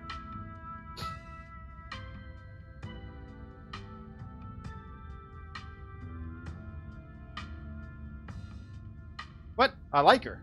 We're friends. Really? Yeah. Like, what is it?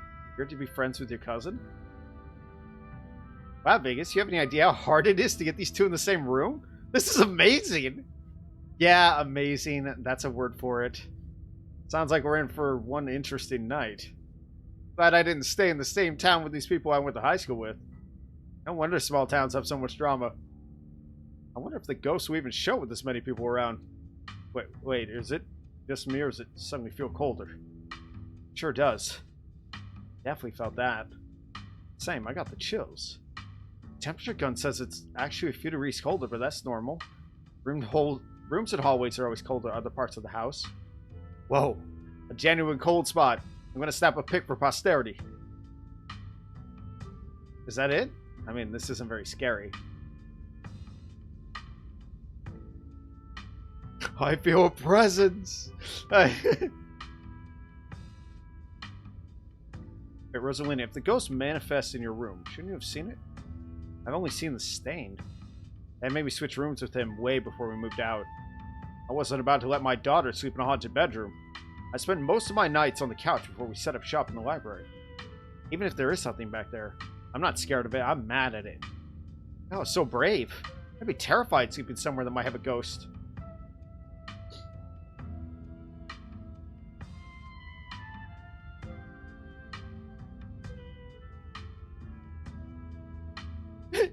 Alright, gang, I think we should cover up, if we split up and search for clues. The achievement was, let's see who this really is. Oh, if that's the case, I call dib on Biggest. In your dreams, Stella. Biggest sticking with me. We'll search the least dangerous room, like a bathroom or a closet. If we're splitting up, I'd rather be the one to stick by biggest, Tabitha, not you. Not that it matters, though, because we're not doing that. Ghosts or not, splitting up is always a recipe for disaster. Yeah, you're probably right. If we discover a ghost here, we should all discover it together. That's not exactly the angle I was going for, but okay. I love that, like, 3 people called dibs on me. They're like, oh yeah, the hot dude. I want to go with the hot dude. Yo, once we find the ghost, how are we going to get rid of it? Like, how does one bust such a thing? Well, my ghost hunter kit has symbols from every major religion, sort of holy books, and a bunch of salt in jars for ectoplasm. And if worse comes to worse, we can just use Ouija board and Ouija board. Oh my fucking god. Ouija board, yeah. To politely ask it to leave. Aren't Ouija boards, like, super cursed?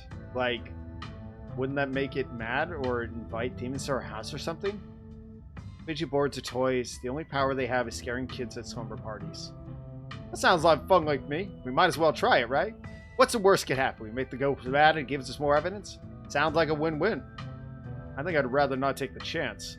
One ghost is enough to deal with. I don't much like the thought of opening a door for something worse. Wow, you've never been this superstitious, Dad. Ghost really has you freaked out. Okay. Well, let's head to Rosalina's room for now. Follow me. Whoa, that is a fucking stain. He was not kidding. Like, look at that thing. We take a drink of water too. Talking like this gives me, talking up a storm. There's a bat on the like plushy bat on her dresser. Is that like a weird? She's got anime on her wall. I can see it. A weird, sexy fox woman thing behind Alexis's head right there.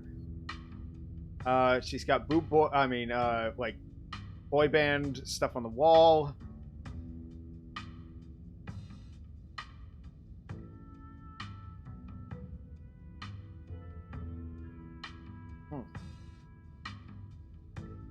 I don't think I could have gotten Tabitha here if I hadn't spent the time with Tabitha. I think she's important.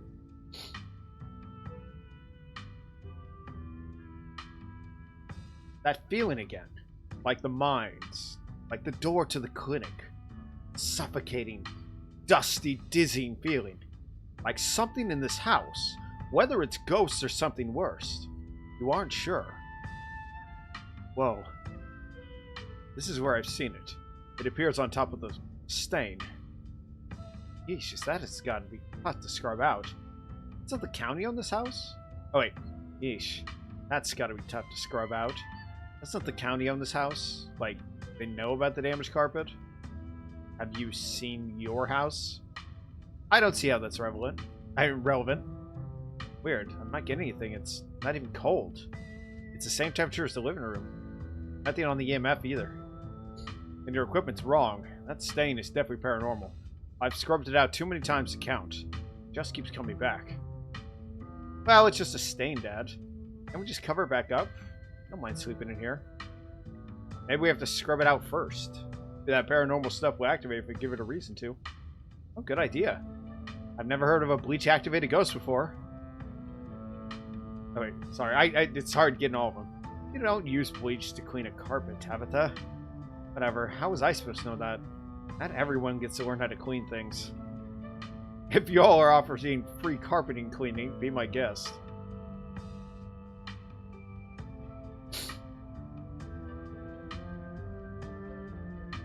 Try tearing up the carpet? In a house owned by the government? Nope. I'm not messing with their carpets. I'd rather scrub ghost blood out of it every day than have the government take me to court for destroying the property. Don't worry. I'm sure they'll just take you to court for neglect instead. Did it not occur to you that there could be a leaky pipe under the floor? I hate to agree with Tabitha on anything, but kind of structural damage does seem likely. Tearing up the carpet doesn't seem like a bad idea. Plus, there might be something written under there. In blood! Only one way to be sure. Stanley excitedly tugs at the corner of the carpet. Oh dear. You're doing the government a favor, really. We'll cover it for you. You don't have to sweat it. Stella pulls back the carpet, revealing a hatch. Look at everyone's eyes. They're like, oh shit. Things just got real. Revealing a hatch, the floor around it stained in reddish brown. What if there isn't a ghost after all? What if somebody lives down there? Okay. Maybe I don't want to sleep in here. A hatch! Hatch! A hidden hatch. Bro, I love that Avery's over there backing me up. Wow. This is even better than finding a message. But there's no basement in this house. At least we weren't told about the basement. Look, all the red stuff's coming from underneath it. Oh yeah, this is super haunted. Alright, you've got a basement chock full of ghosts. I can just feel it. Still no readings though. None of the equipment made a sound. Of course not. Y'all know last month was super rainy. It's clearly been a long time since anyone stepped on the floor in the basement or crawl space or whatever it is under the hatch. There must be a leak that flooded this whole area under the house. The water resolved the caulk around the edges and leaked through the carpet. It's red because North Carolina has red-ass dirt. It's as simple as that. Oh, it's not mud, it's blood. Human blood. Tested it. Well, you tested it wrong. I love that they both said it at the same time. It can't be blood, right? I think it's right. You got a muddy floor. That's why it's so cold in here, too. There's dirt under the house. Congratulations, we solved your ghost problem. No way. There's an old hatch and a floor that someone's trying to seal up. We're not leaving until we know what's down there. I'm with Stella. This is my room, and I need to know what's down there. Have you considered maybe they tried sealing it up because it was unsafe? Uh-oh. You think the flooding could have made the house unstable?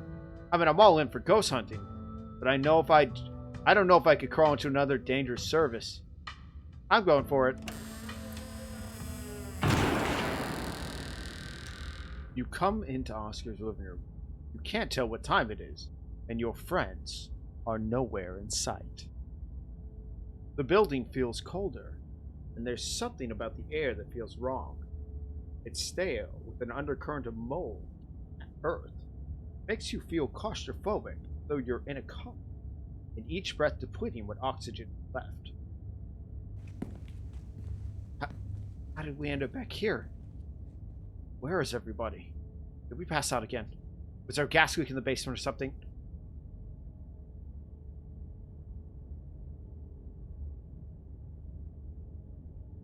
Is fainting some kind of weird family thing? Is there a genetic condition I need to be worried about? Not that I'm aware of. Nothing like this has ever happened before you got to town. Who knows what kind of natchiness was festering in that basement. Your cousin marches to the front door and opens it. Why does it look like Oscar's house is in front of us? We just leave? I might just be misremembering things. Let's go.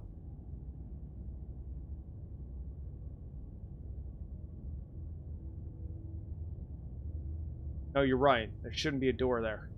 Clearly, but whatever's in that basement's messing with our head. We just left Oscar's house. The library has to be on the other side of that door. The two of you cross the hallway and open the door. Something isn't right. It feels like the late summer afternoon. The warm and wet. The scent of flowers drift on the breeze. This...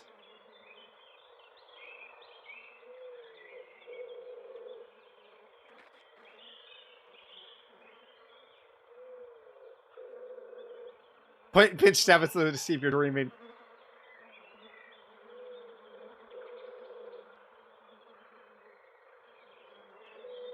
Tabitha, please tell me I'm not the only one to see that scratchy shadow in the distance.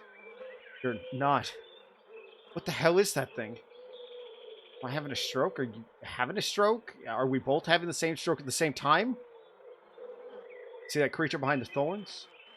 That's the one the Bad Omen, Stowe, and I found in the woods. Ew.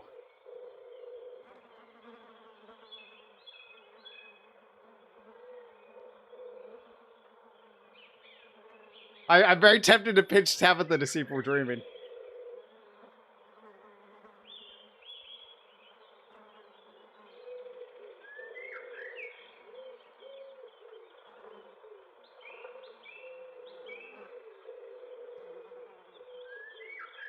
but...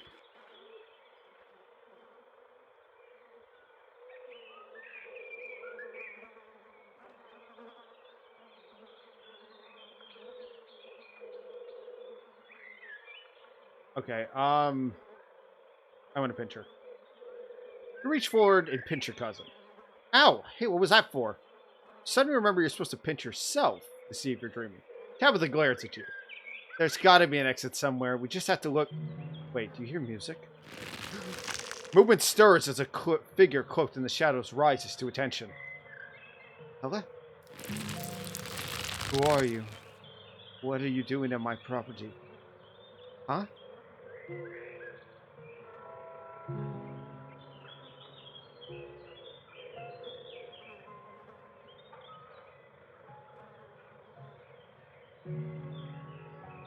I thought Oscar said the county owned this place. Yes, though it's us. Quit being weird. Did you say Eddie? No one's called me that in a long time. It's Edwardine now. I'm not a child anymore. Edwardine? Eddie, you gotta be kidding me. Alright, Edwardine, can you show us the way out? I'll encourage her. I wish I could say the same. You should have stayed gone. And you absolutely shouldn't have shown up here, of all places. If you're caught, I don't think you understand what Father might do. Oh my, I wouldn't want to cross Father. I shall be away at once. Okay, what is this, some kind of scene? Wow, great job, you got me. You can stop now. I can't. It's not that easy for me. My brothers were sent to Normandy, and now I'm the only Scarlet to be left behind besides Father. I have responsibilities, Charlie. Shut up. Shut up!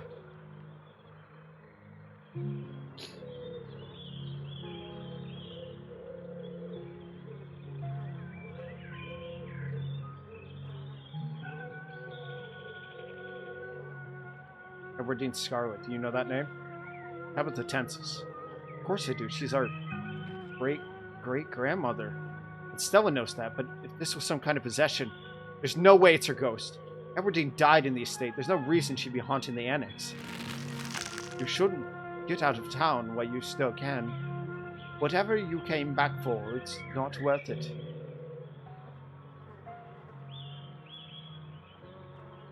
Let her go, please. She's gone, along with the shadow in the corner of the room. Come on, we must have taken the wrong turn out of the annex. We're getting out of here before anything else happens.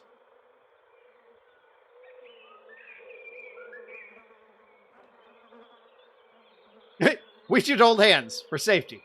Not because either of us is scared. Actually, that might be a good idea, but only because I don't want to get separated. She takes her hand. It trembles slightly in yours. Let's go back, alright? I gotta stay brave for Tabitha. I honestly, as time goes on, I think Tabitha's my favorite character. Where did the annex go? Oh, look at that fucking ugly ass bitch in that right there. Oh, I hate it. Open the door. You step forward and open the door. Bells ring and cacophony rages outside. The door in front of you pulsates as figures unseen bang against it. The shaded figure from the garden sits in the core, ever slightly more defined. You kidding me? This is messed up. We need help. God, please let this call go through. Tabitha anxiously taps her phone as she waits for her phone. Taps her foot as she waits for her phone to connect. Hey, it's what? No, it's Tabitha. Didn't you see the caller ID? Stop interrupting me. Can't you hear what I'm... Your cousin is cut off by the dial tone of a disconnected call. Great, she couldn't hear a word I said. Looks like we're on our own. Junior, pack your things quickly. Hurry. Jesus, Rosalind, you scared the shit up. Maybe we should run him out on a rail too. Make example of the whole family. Alright, so I'm Charlie Scarlet, apparently. That's what everyone thinks I am.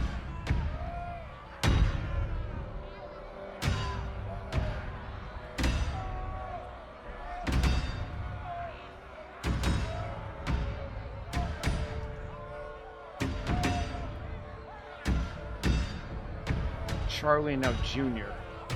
Your guess as good as mine. Maybe they're the same person. Please, he's only a child. We'll leave peacefully if you just give us a little time. They were only children too. My boy was in there. Why should I give Junior here all the time in the world just to gather his little toys and fancy clothes? My boy didn't have that kind of luxury. Oh. Oh, you have something to say? You know something? The whole collapse in the Shaw mine. Where we were last night, I shouldn't have put this together for you. Don't listen to him, Charlie. Just keep packing. Looks like the others are on their way. Better hurry, boy, or you and your little dolls here might get burned up. As for you, lady, what makes you think you're going to be keeping any of those valuables packing in a fine suitcase of yours? Maybe the ghost is trying to tell us something about the collapse. Maybe Charles Shaw wasn't the only one responsible. Our family owns the mine, after all. No way we're free from guilt, right? Stuff happened a century ago is irrelevant. You and I had nothing to do with it.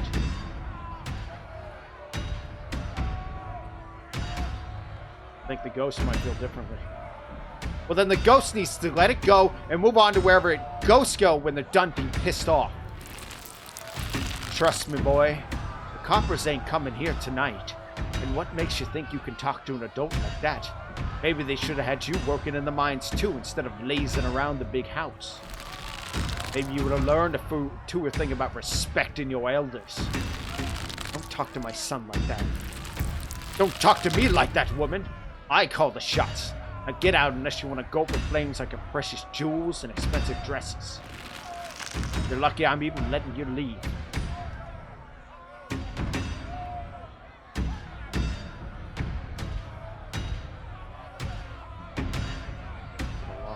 I wonder where we're going next. Choosing not to think about it.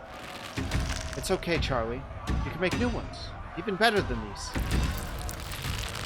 It's good for them. You shouldn't be playing with dolls anyway. Now you're gonna have to earn your keep just like the rest of us, boy. No big inheritance for you. Alex and Rosalina are whisked away, leaving you and Tabitha in the empty room. As they depart, the front door stops pounding and opens into a beckoning white void. Charlie Jr. We're in hell. We both died and we're in hell.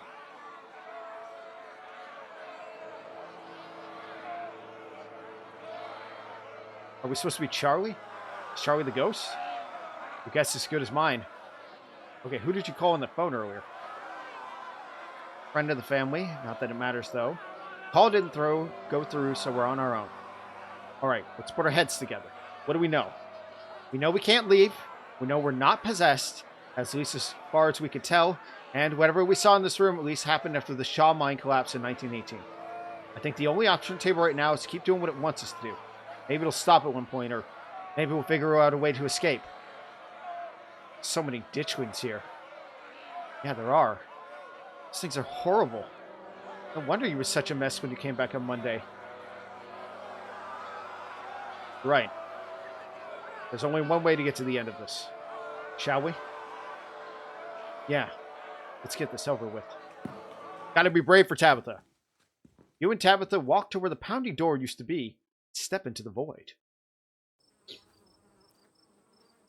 You're outside. Oh, I see him over there on the left. Or ditchwings. You're outside and it's nice. At night, a false moon looms massive in the painted sky. The night feels thick and warm, the insects lively, their calls unnaturally tinny. Everything feels warped and wrong, like you're listening to a record fished from the bottom of an ocean. Oh, the ditchlings! I'm an idiot. The ditchlings must have appeared the first time around this happened, with the mine collapse and the fall of the Scarlet family. Maybe the mine collapse wasn't the worst thing that happened that day.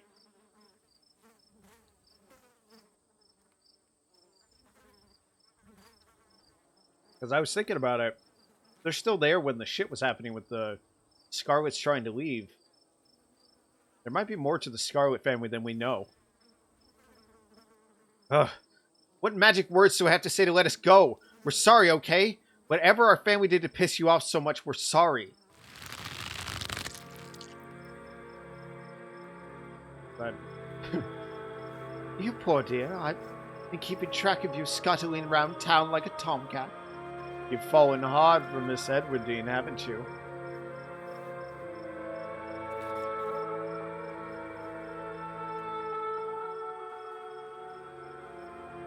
Dang, how'd you know I have the hots for Edwardine? Okay, gross. Stunning performance, by the way. I'm sure exactly how he sounded back in the day. There's no need to be embarrassed. Your secret is safe with me. You know, I never did approve what the Scarlets did to your family. And what it did to the two of you youngins. Childhood sweethearts. Just think how lovely it would be if you could just be happy together. That's what you want, isn't it? That's all I want. What should I do? She said, youngin, so I guess we're talking to an old person, aka someone who's been dead for a really long time. I'm sure by now that you realize the young lady doesn't plan to leave with you. But it's not for lack of desire, as you well know. It's Enoch. Even if you dragged her over the town limits, his hold over her would make sure neither of you were ever happy again. Just think of what happened to your poor mother and father. Do you want that to be the two of you? What do you know about Enoch, Tabitha? Our great-great-grandfather. He was in charge of the mines when they collapsed. Besides, I don't actually know much about the man.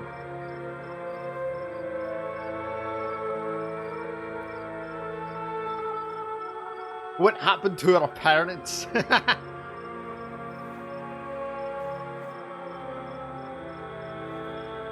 Be quiet, lit, the figure continued. Powers at work here are stronger than even your love could withstand. You need to break the bonds holding her here. Then you can both go free. No more misfortune. Not for you, and not for anyone else bold enough to step outside the hollow. Anika mimes handing you something, even though her hand is empty. Everything you need to know is on that map. I don't trust whoever this lady is. So got some kind of ulterior motive. Agreed. Really, this dude never should have taken whatever she handed him. Anybody who did is a sucker. That's where you'll find them. You'll need her there. Then read what I've written down and be careful. You'll need her there. Good luck to the both of you. I hope you get your happy. And then she's gone. Tabitha sighs. Let's find our way out. Unless you have any ideas, I don't think there's anything else we can do until we get to the end. You die. Whichever. Before the two of you can leave, a smell hits you. Sweating, suffocated flesh with a tinge of saccharine and stomach-churning scent of decay. There you are. I would have found you sooner. The resident clearly doesn't want me. It doesn't seem... Oh my god, he killed it! It doesn't seem to have the same issue with its miserable little parasites. Bottom feeders always manage to slip through the cracks, don't they?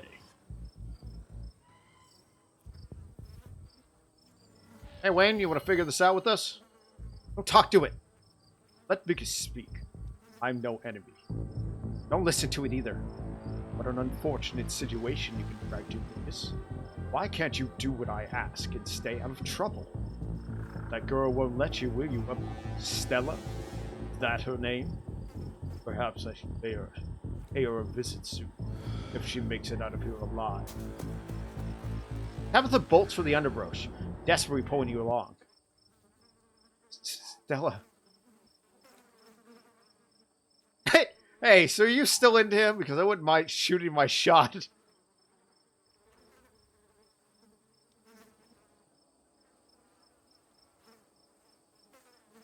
Then you know something about Wayne that I don't, or you have a pretty interesting coping mechanism. The thing is, it's Sam Wayne. Couldn't you smell it? Can we please just drop it? I don't want to spend another second thinking about what we just saw. So I think... Oh, two of you step out from the brush.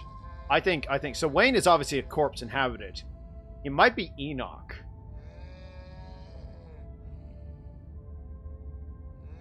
Or he might be one of the other family. The two of you step out from the brush into a long wooden corridor lined by bottles and rails. A figure rises to attention, blocking your way. I'm afraid he doesn't have long. If there's anything you need to say to him, I'd say it now. As Zane is swept away, the room pulls itself to you, and you find yourself looming over a deathbed. Oscar lies in its center. Oh my god, the whining. It's so much closer now. Oscar lies in its center, looking pitifully small. I'm sorry, boy. Sorry I let my troubles drive your mama away. And sorry those troubles mean I'm leaving you all alone. Is this the dad played by dad? Oscar, I'm so sorry.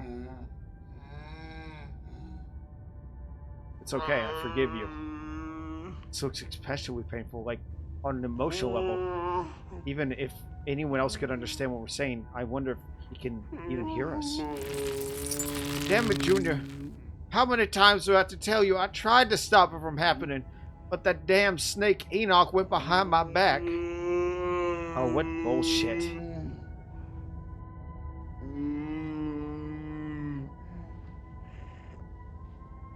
Dad, it's okay. Even if our family's hands weren't entirely clean, that's to exonerate Shaw from the blame. Pathetic and spiteful to the end. Shaw? You're right. I've been using that excuse for too many years. At a certain point, a man has to accept he dug his own grave. Well, they may have run me out, but they didn't put the bottle in my hand. Still, they destroyed our legacy, boy. Both our names are cursed with that history. I'll be dead and gone soon, but I won't be able to rest. Not until our name is cleared. Not until you could pass on this name with pride. This is my only request, Charlie. Go back there, tell people the truth. Try to find proof. I don't know what you have to do, but please. I know I ain't been the best father, but I ain't no murderer.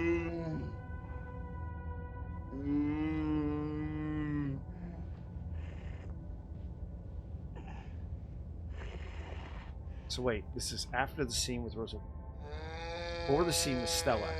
Just a minute. So, scene with Stella. Just a minute.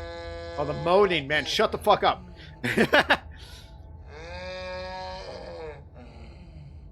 They're purposely doing this so you can't think. Okay, let me think. So this is after the scene with Rosalina, but before the scene with Stella. So Rosalina was the scene where they were leaving. So Charlie and the mother. So the mother must have gotten killed or something during when they were leaving. Or something like that. And Charlie, the great-grandfather, is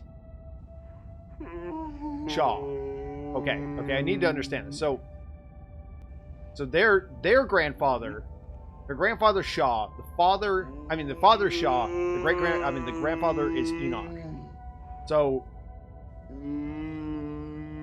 supposedly they're saying that are we Charlotte Scar? I'm gonna check my book. I'm gonna check the dialogue history.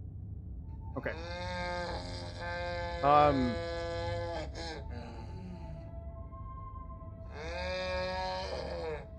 Back to Renika. So after Rosalina, but before Stella.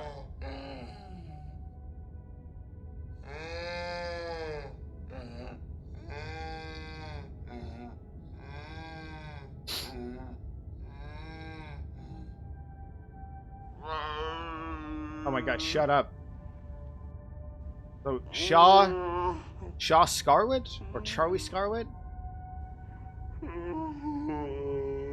remember them talking about the Scarlets. But Rosalina...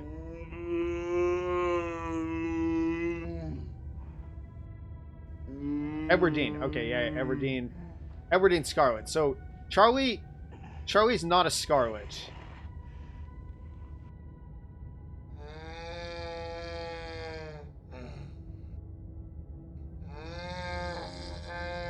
Do you think that was why he's getting close with Everdeen? I don't know. I guess it's possible, but it doesn't look like it panned out. Damn it, boy. I may not have till morning. Promise me. Promise you you'll go back and at the very least show that Enoch bastard what's for. I promise. He watches Oscar's body seizes and falls through the sheets, taking the rattling pile of bottles with him. This ghost is so full of it. Your cousin steps forward and disappears through the hole left in the bed, leaving you to follow. Follow her. You find yourself pressed uncomfortably against a trellis. A small castle sits off to one side of the wall, and the bars of a prison loom over the both of it, all of it and all of you. Climbing up the trellis again? How very Romeo and Juliet of you. No need to run off. I won't tell the old man, though you've gotten sloppy. You'll need to be more careful if you don't want him putting you in an early grave.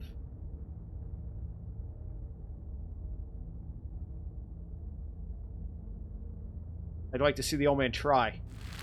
No, not one of her brothers. I'm a prisoner, another victim of the Scarlet's lies. Like you, Charles Shaw.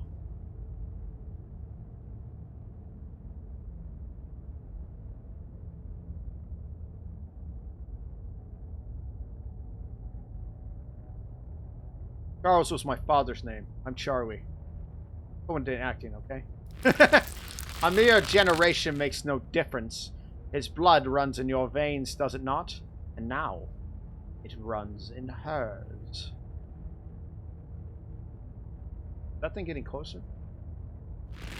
Yes, it seemed your little tryst bore fruit. Oh, will you ever be in trouble if the old man finds out? Tabitha's eyes go wide. Wait, I'm gonna be a daddy? Shh, better talk. I think this might be important. You know, you don't have to keep dangling there. Come inside. You'll be able to hear me through the door just fine. The world around you swirls. Oh my god, look at over there. The world around you swirls, and you and Tabitha find yourself pulled to either side of the wall. A door bound by countless locks and chains pulsates before you. You want me to let you out? Stop talking, you might miss something. That's not what I invited you for. I couldn't escape even with your help. I merely wanted to offer a warning. Leave town now.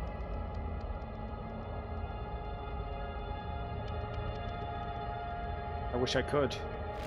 You can't take her with you. It's not possible. You can always stay and die. But if I were you, I'd use my healthy legs and run as far from Scarlet Hollow as possible. I hear the beaches are nice. Why don't you take a permanent vacation there? I wish I could. Ah, you've been talking to the witch then. Ha! How very interesting. Charlie, get away from the door. Don't listen to it. Stella.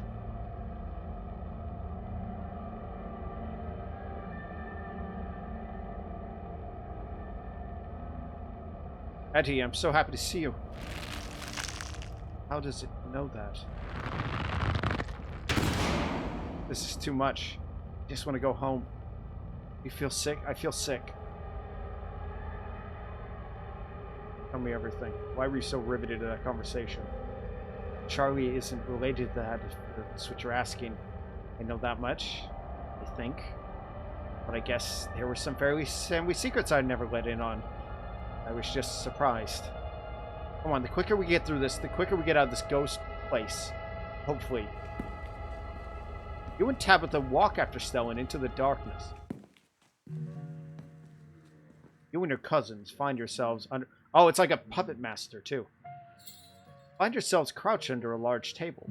Stella stares stares through you as an indecipherable murmurs and shuffling feet echo from the ends of the table. I don't know about this, but it feels so much worse in the flat room. They're so lovely. Are you sure I can keep one? You must have worked very hard on them. So extra creepy, she's doing a baby voice. It's a gift. Take it. I can't believe that voice is making Stella humiliate herself by doing a baby voice. This is embarrassing. I'll try to keep it away from my brothers so they don't smash it. Though I do wish I could make it move like you can. And you can even do the voices. You know, you can make some real money if you put on a show for people. We're gonna... That might be the doll in the closet. I mean, we don't see it, but... even possessed Stella's out here trying to monetize hobbies.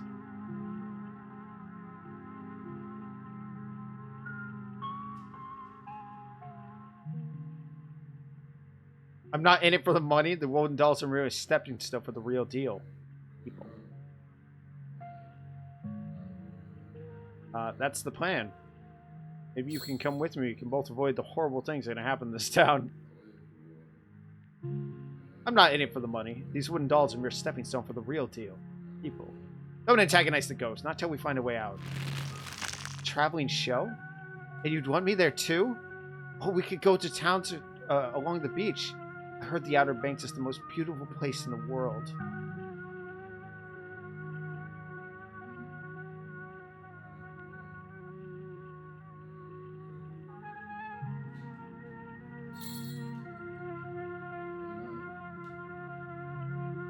Why let the scene finish playing out? Thank you, Charlie. I've always wanted to see the ocean. See, I didn't answer everything correctly. I wonder if there's a thing for doing every single line correct. There. You done now, Charlie? Can we leave? Everything crashes to a thunderous black before you and Tabitha can get in another word.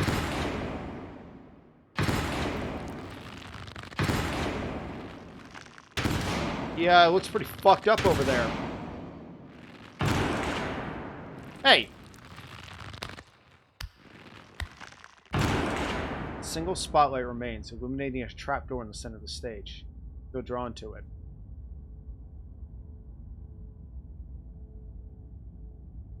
Trapdoor. Are we back in Rose? We must be, which means which one of us is going to open it?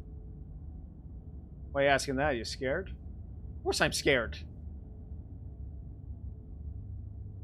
I'm opening it. You carefully step towards the trapdoor. It creaks open all in its own. Oh god. This is so much worse than opening it ourselves. You and Tabitha are shoved in from behind and tumble down the hatch. A different symbol. The last one was like snakes. It took some digging, but it's there. The map was right. That means there's hope, Eddie. Whatever that Enoch did, we can undo it. We can be happy to get...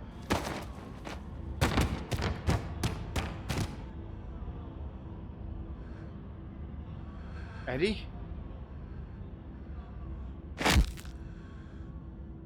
Brutal. Holy shit, that's brutal.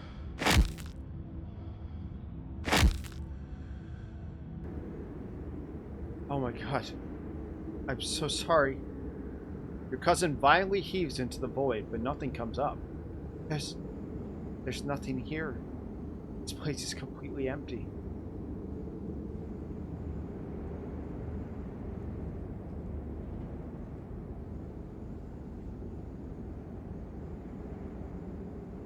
How do you know we're not related to Charlie? Easily. Edwardine had one more child. And our grandmother, Maribel, was the eldest. Shit, okay? Maybe I don't have a neatly constructed logical argument for why he can't be our great-grandfather, but someone would have told me. Why aren't these broken memories time-stamped? What now? Do you repent? Do you repent for your crimes?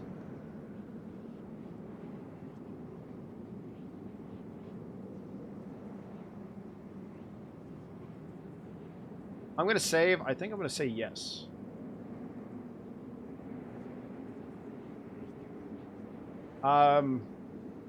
Yes. What? Don't answer it. You must answer for the crimes committed by your scarlet blood.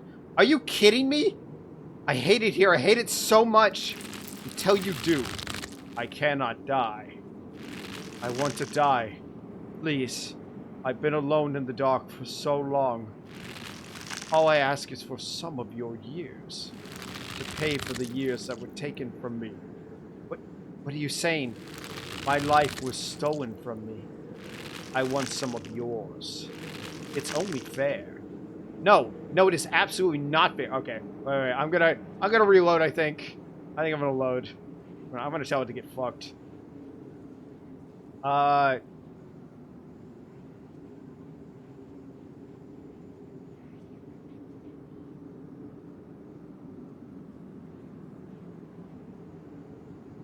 Why should I be?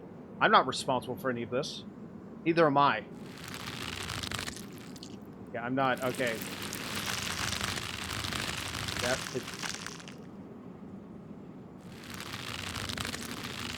The sins of the father are to be laid upon the children. One of you must forfeit. It doesn't matter which. Bullshit! I don't understand.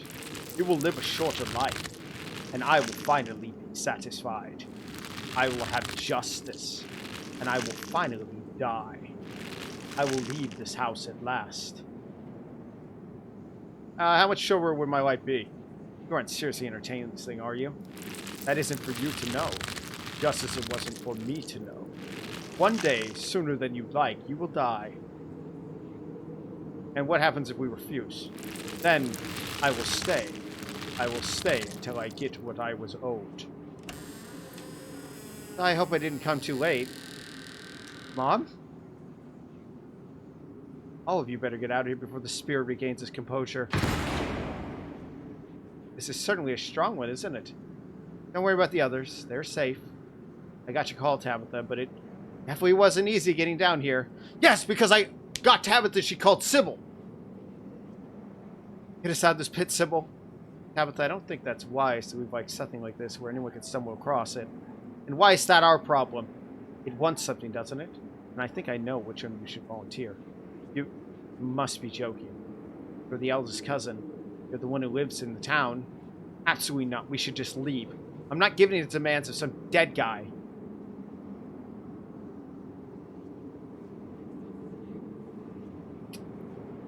I mean, I'm not going to make Tabitha do it. I'd never make Tabitha do it.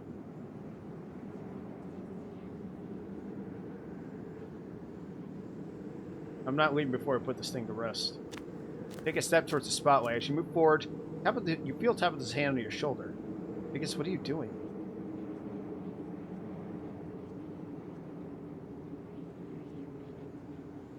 Where Asker and Rosalina going to live if I don't do this? That what you're worried about? Good God, don't give up years of your life for someone's rental. I own properties. I can just let them rent from me. I'll even throw in a discount. And what if someone wanders into the annex and gets stuck in this labyrinth of impossible rooms? And what close up the library? Might just go away on its own. Who knows? Why give it something like years of your life to some ghost who's not even could be telling the truth? I just want you to be safe. Vegas. No, I'm not letting something like this happen to you.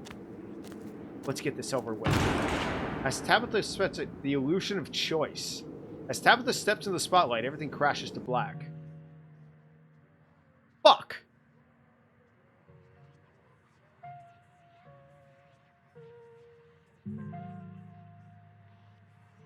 I think Tabitha was always destined to do this. That's why it's called the illusion of choice. What a load of shit, though. That ghost is owed nothing.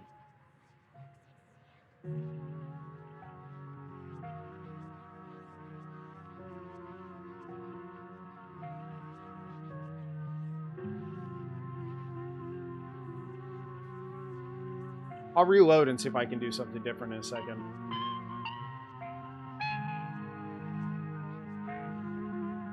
Why should Tabitha get punished for this creepy-ass shit? fucking prick. You're owed nothing, you fucking prick. God damn it. Fucking prick.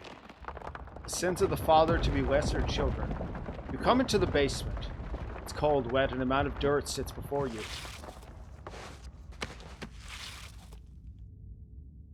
Tabitha's hand breaks through the dirt. She claws her way out of the ground, gasping for breath. It's for the best. Why her? She invited you here. It didn't seem right for that kind of burden. For her, you should bear that burden for the both of you. You don't have to do that for me. Family, right? Everyone else. Safe outside. I felt it best. Sybil is a fucking 100% that old fucking bitch witch. I felt it best to make sure they got out before anything else could happen. Good on the two of you for sorting out the unfinished business holding that poor creature here. This place is no longer a threat to anyone. Is she okay, Sybil? She's in shock right now. Having a spirit rip out a part of you isn't exactly a pleasant experience. She should recover, though. Mostly. Talk about me like I'm not here. See, she'll be fine. Tabitha mutters something under her breath. You'll be fine, dear. Just be sure to drink plenty of tea. How did you get in here? Spirits like this are predictable. Once I understood what it wanted, it wasn't too difficult to see through its illusions. Into the pit. You step forward and peer into the pit your cousin clawed her way out of. Charlie's mummified remains stare at you, sad and broken at the bottom of the pit. The spirit's remains are down there, I assume. Yeah. Stone carving of some sort down there, too. Just like the one I found in the mines last night. Fascinating. Perhaps it's linked to what happened here. Regardless, I'll make sure the body gets a proper burial. I don't trust Sybil at all. Come on, Tabitha. Come on, Tabitha. Let's get out of here. Tabitha stumbles to her feet and walks with you to the stairs. The ghost wasn't lying like wanting years of her life. The lines on her face now mark your cousin on the cusp of middle age. You're outside. It's real this time. Full autumn breeze. Below, small piles of dried leaves across the steps of the library. I'm parked just over there. Head back. I'm gonna save. Just a minute. Tabitha doesn't wait for a response, pushing past you and heading to the car. I'm gonna save real quick. I'm pissed off. I'm actually pissed off about that. I'm gonna load it real quick and see if I can do something. Because let's see. I'm not looking forward to put this thing to rest. Yeah.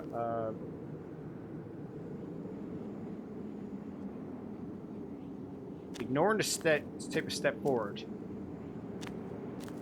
Okay, so regardless of what I've done, regardless of what I do, I can't stop her from taking that from me. Unless I was to not have Tabitha show up. Okay. I'm gonna peace out too. Back-to-back encounters with my own mortality. Got a lot to ponder. Hey, see you, Rosalina. See you, Alexis. Thane walks off down the road. I'm sorry I wasn't there for you earlier in the night. I had no idea what you were all planning to do. How were we supposed to know it would be like that? Things have been strange around town, sweetie. Now's not the time to go poking into the supernatural. I thought you learned that lesson yesterday. Yeah, but magic isn't real. I mean, it's not supposed to be. God, that hurt. Everything's so sore. My bones weren't meant to bend like that. I'm gonna be hurting for a few days at least. Poor Rosalina. I'll make sure to bring them both some tea later. I have just the thing. Mom, this is no time for tea. The girl's just lost a leg. She needs some real medication. Real medication comes from natural ingredients, doesn't it? What I happen is no different than what Dr. Kelly survived. Besides, with all you've seen, are you really sure you have that much of a grasp on what's real and unreal? Biggest is it? Hey! As soon as I saw you in that tank top, I knew I'd do whatever it take to get rid of your ghost. Tabitha might have jumped in front of me, but I was prepared to take whatever it take. This town isn't going to lose its hot librarian on my watch. Nah, I'm not going to say that.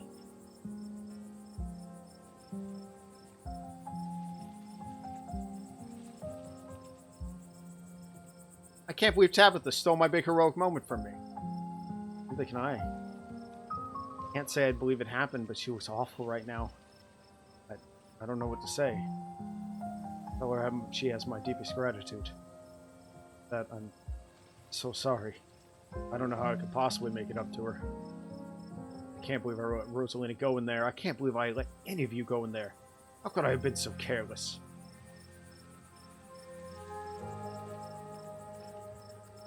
You couldn't have known what was going to happen there, Oscar. None of us could have known.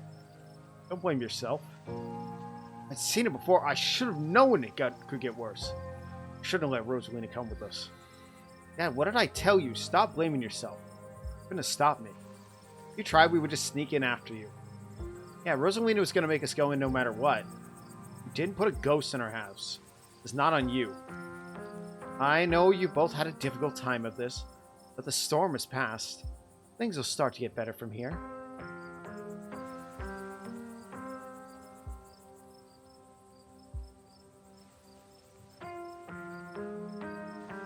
Is Stella okay? I was wondering the same thing.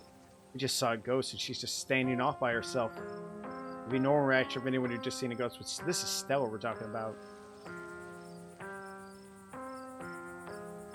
Stella, you okay? What? Oh, yeah, I'm fine. I guess I'll see you guys later.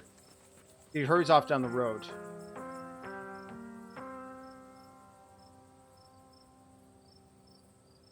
Do we go after her? Didn't seem okay. Stella. She just needs some time. Shut the fuck up, Sybil! I don't trust a goddamn thing out of your fucking mouth right now. The fact that you tried to convince us to give up our fucking life to a ghost? Fuck you, you fucking bitch. I don't trust Sybil at all.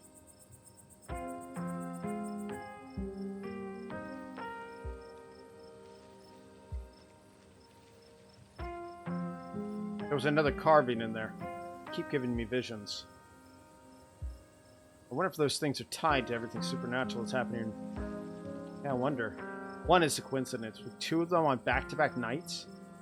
And if you and Stella are right, and there's another one in the clinic... I'm sorry, are you... I'm a little lost. Have you been finding carvings around town, and they've been giving you visions? News to me, too. Sure, everyone could stand here theorizing about this all night long. There'd be plenty of time for that tomorrow. Because if you have time, I'd love to discuss these visions over tea. After you've had time to rest. I ran into Wayne in one of those rooms, and he vaguely threatened Stella if I kept poking around. Wait, are you serious? Should we be worried about her? He also crushed a ditchkin with his bare hands. It's pretty damn scary. That's just another reason we keep our distance. That was smart. Hopefully she's okay. There was someone else in there. That's my house. Rosalina and I live there. Say anything else to you? No need to trouble Biggest for every detail. Pay no attention to that man. He's just a drifter. He'll be gone soon enough. In the meantime, steer clear and he won't make trouble. Were you all conscious that whole time? Everyone glances though at each other. Though none of them gave their years away, you can see how exhausted they are. Unsettled. Yeah. Awful. Kind of fun too, but mostly awful. I'm pretty sure I remember everything. At least up until Sybil showed up and snapped us out of it. What was it like being puppeted? They all glance away. Hurt. Why didn't I make the kids stay by? I can't believe I let that happen to them. Dad, this might be the overwhelming pain and exhaustion, but shut up, I love you. You didn't do anything wrong, okay? I had no idea what was going to happen. Say, until those words already spun out. Like I had no control of myself. I remember each and everything I said. It's like it was burned into my memory. Poor souls. I can't imagine what it's like you've been through. Do any of you have any idea who you're supposed to be? No idea. Words just came out. There was no context, nothing. But there was a weird feeling. Like an overwhelming guilt. I was so angry. I was just mostly scared. I didn't feel any of those things. I don't know how to describe it. I felt powerful. Yeah, she was the witch.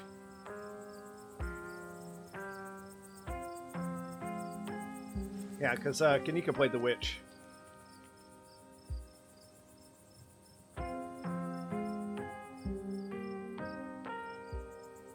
I was just cold. What did Avery play? Avery played the brother. We should probably get going. It's starting to get chilly out, and still work to do to get Rosalina set up for the night. Don't be a stranger and let us know if you need anything, Oscar. I will, and thank all of you again. I believe it's time for me to get my daughter home as well. But, Kanika dear, you haven't been feeling well. You need to get rest. Okay. I'll see you tomorrow, Biggest.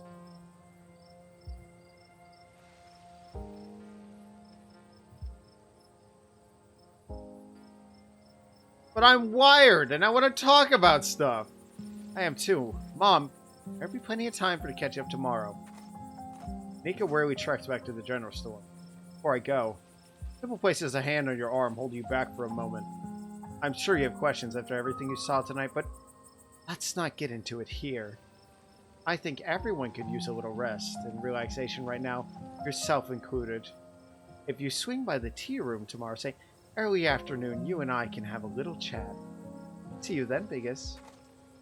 Sybil leaves you and catches up to her daughter. I guess it's just the two of us now. They have no idea who you were? I could roughly place most of the others. None whatsoever. But I remember everything. I remember that cold feeling. Prison of the Scarlets. I wonder what your family was up to back then. If we had guessed, we can add it to ever-growing pile of mysteries. You regret coming along tonight? Look, that was a horrible experience that will stick for me for the rest of my days. But it was also kind of amazing for that. I don't know if it makes sense, but how many other people could say they were possessed by a ghost? What do you remember? As far as I know, I might just start forgetting soon, but for now it's all fresh. Twisting. Wasn't the most pleasant, but it feels like I got tossed in a blender. It honestly made me feel so alive. Well, next time we hang out, let's just do dinner and a movie. Grabs his ribs, wincing. Know you like me like that? Well, glad to hear. Gotta admit, probably brought us closer to any dinner and movie ever could be. Nothing like shared traumatic experiences, right? Guess we shouldn't aim to have any more of them. I'll make you some pesto and fettuccine. Seems like much less dangerous to spend an evening. Sounds good. Cool. Anyway, I better head home and get some rest. I'm just gonna play the flirt. I'm gonna do a playthrough with these times where I just flirt with everyone. I might have come to call in sick, but here's a good hope. Here's hoping a good night's sleep would be enough to fix it up. And tell Tabitha I hope she feels better soon. See you around, Biggest. Avery heads off, leaving a square in front of the library empty. Time to wrap things up here. Back to the estate. Oh, she's so much more tired and old. The ride back is nearly silent. Tabitha is visibly exhausted, her face drawn and pale. Fresh fur was formed at the corners of her mouth and edges of her eyes, and her once uniformly sandy hair is painted with streaks of white.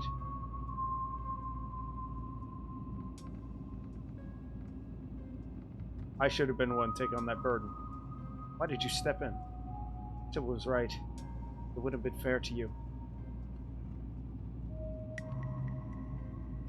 Thanks, Tabitha. I mean it. We're family. We do things for each other. No need to thank me. I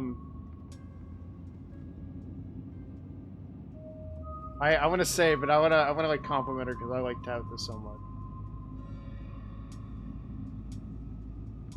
No, I think this is actually a good look for you.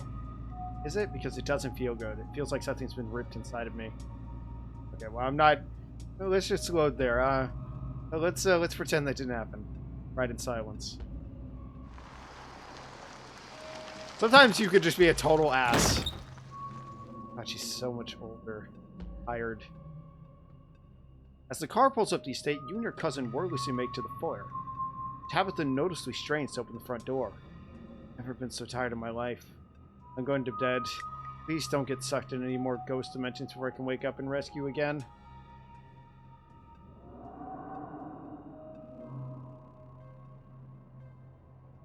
Okay. No, but I'll live. I'm sorry, I just feel absolutely right. I can't anymore anyone talking. Just don't go poking around for trouble. Just have to make it to the funeral. 4 more days. That's all, and then the bus will come.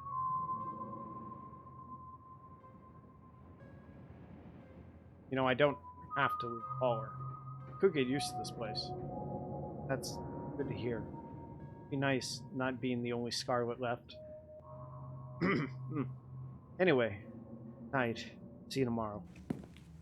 Time to go to bed. Gotta look out for Tabitha.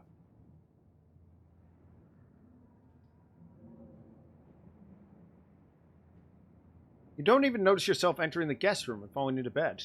Suddenly you're just there, buried under your family's musty covers. I think it's a load of shit that she got screwed over for that. It's Wednesday night. Nearly half a week has passed since you first arrived to town, and a little over half a week remains until the bus comes to take you home. The spirit of Charles Shaw Jr.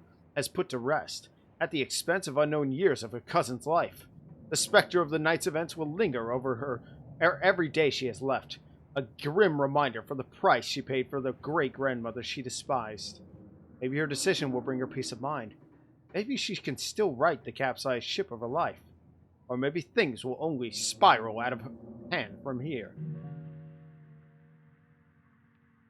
That's a stick up jalapeno resonant. Okay, I did say the resonant. Alright, I'm going to save. And I'm going to take like a 5-10 minute break. Maybe munch on something. And then we'll come right back and jump back into it. So everyone stay cool for a little bit. And I'll see you then.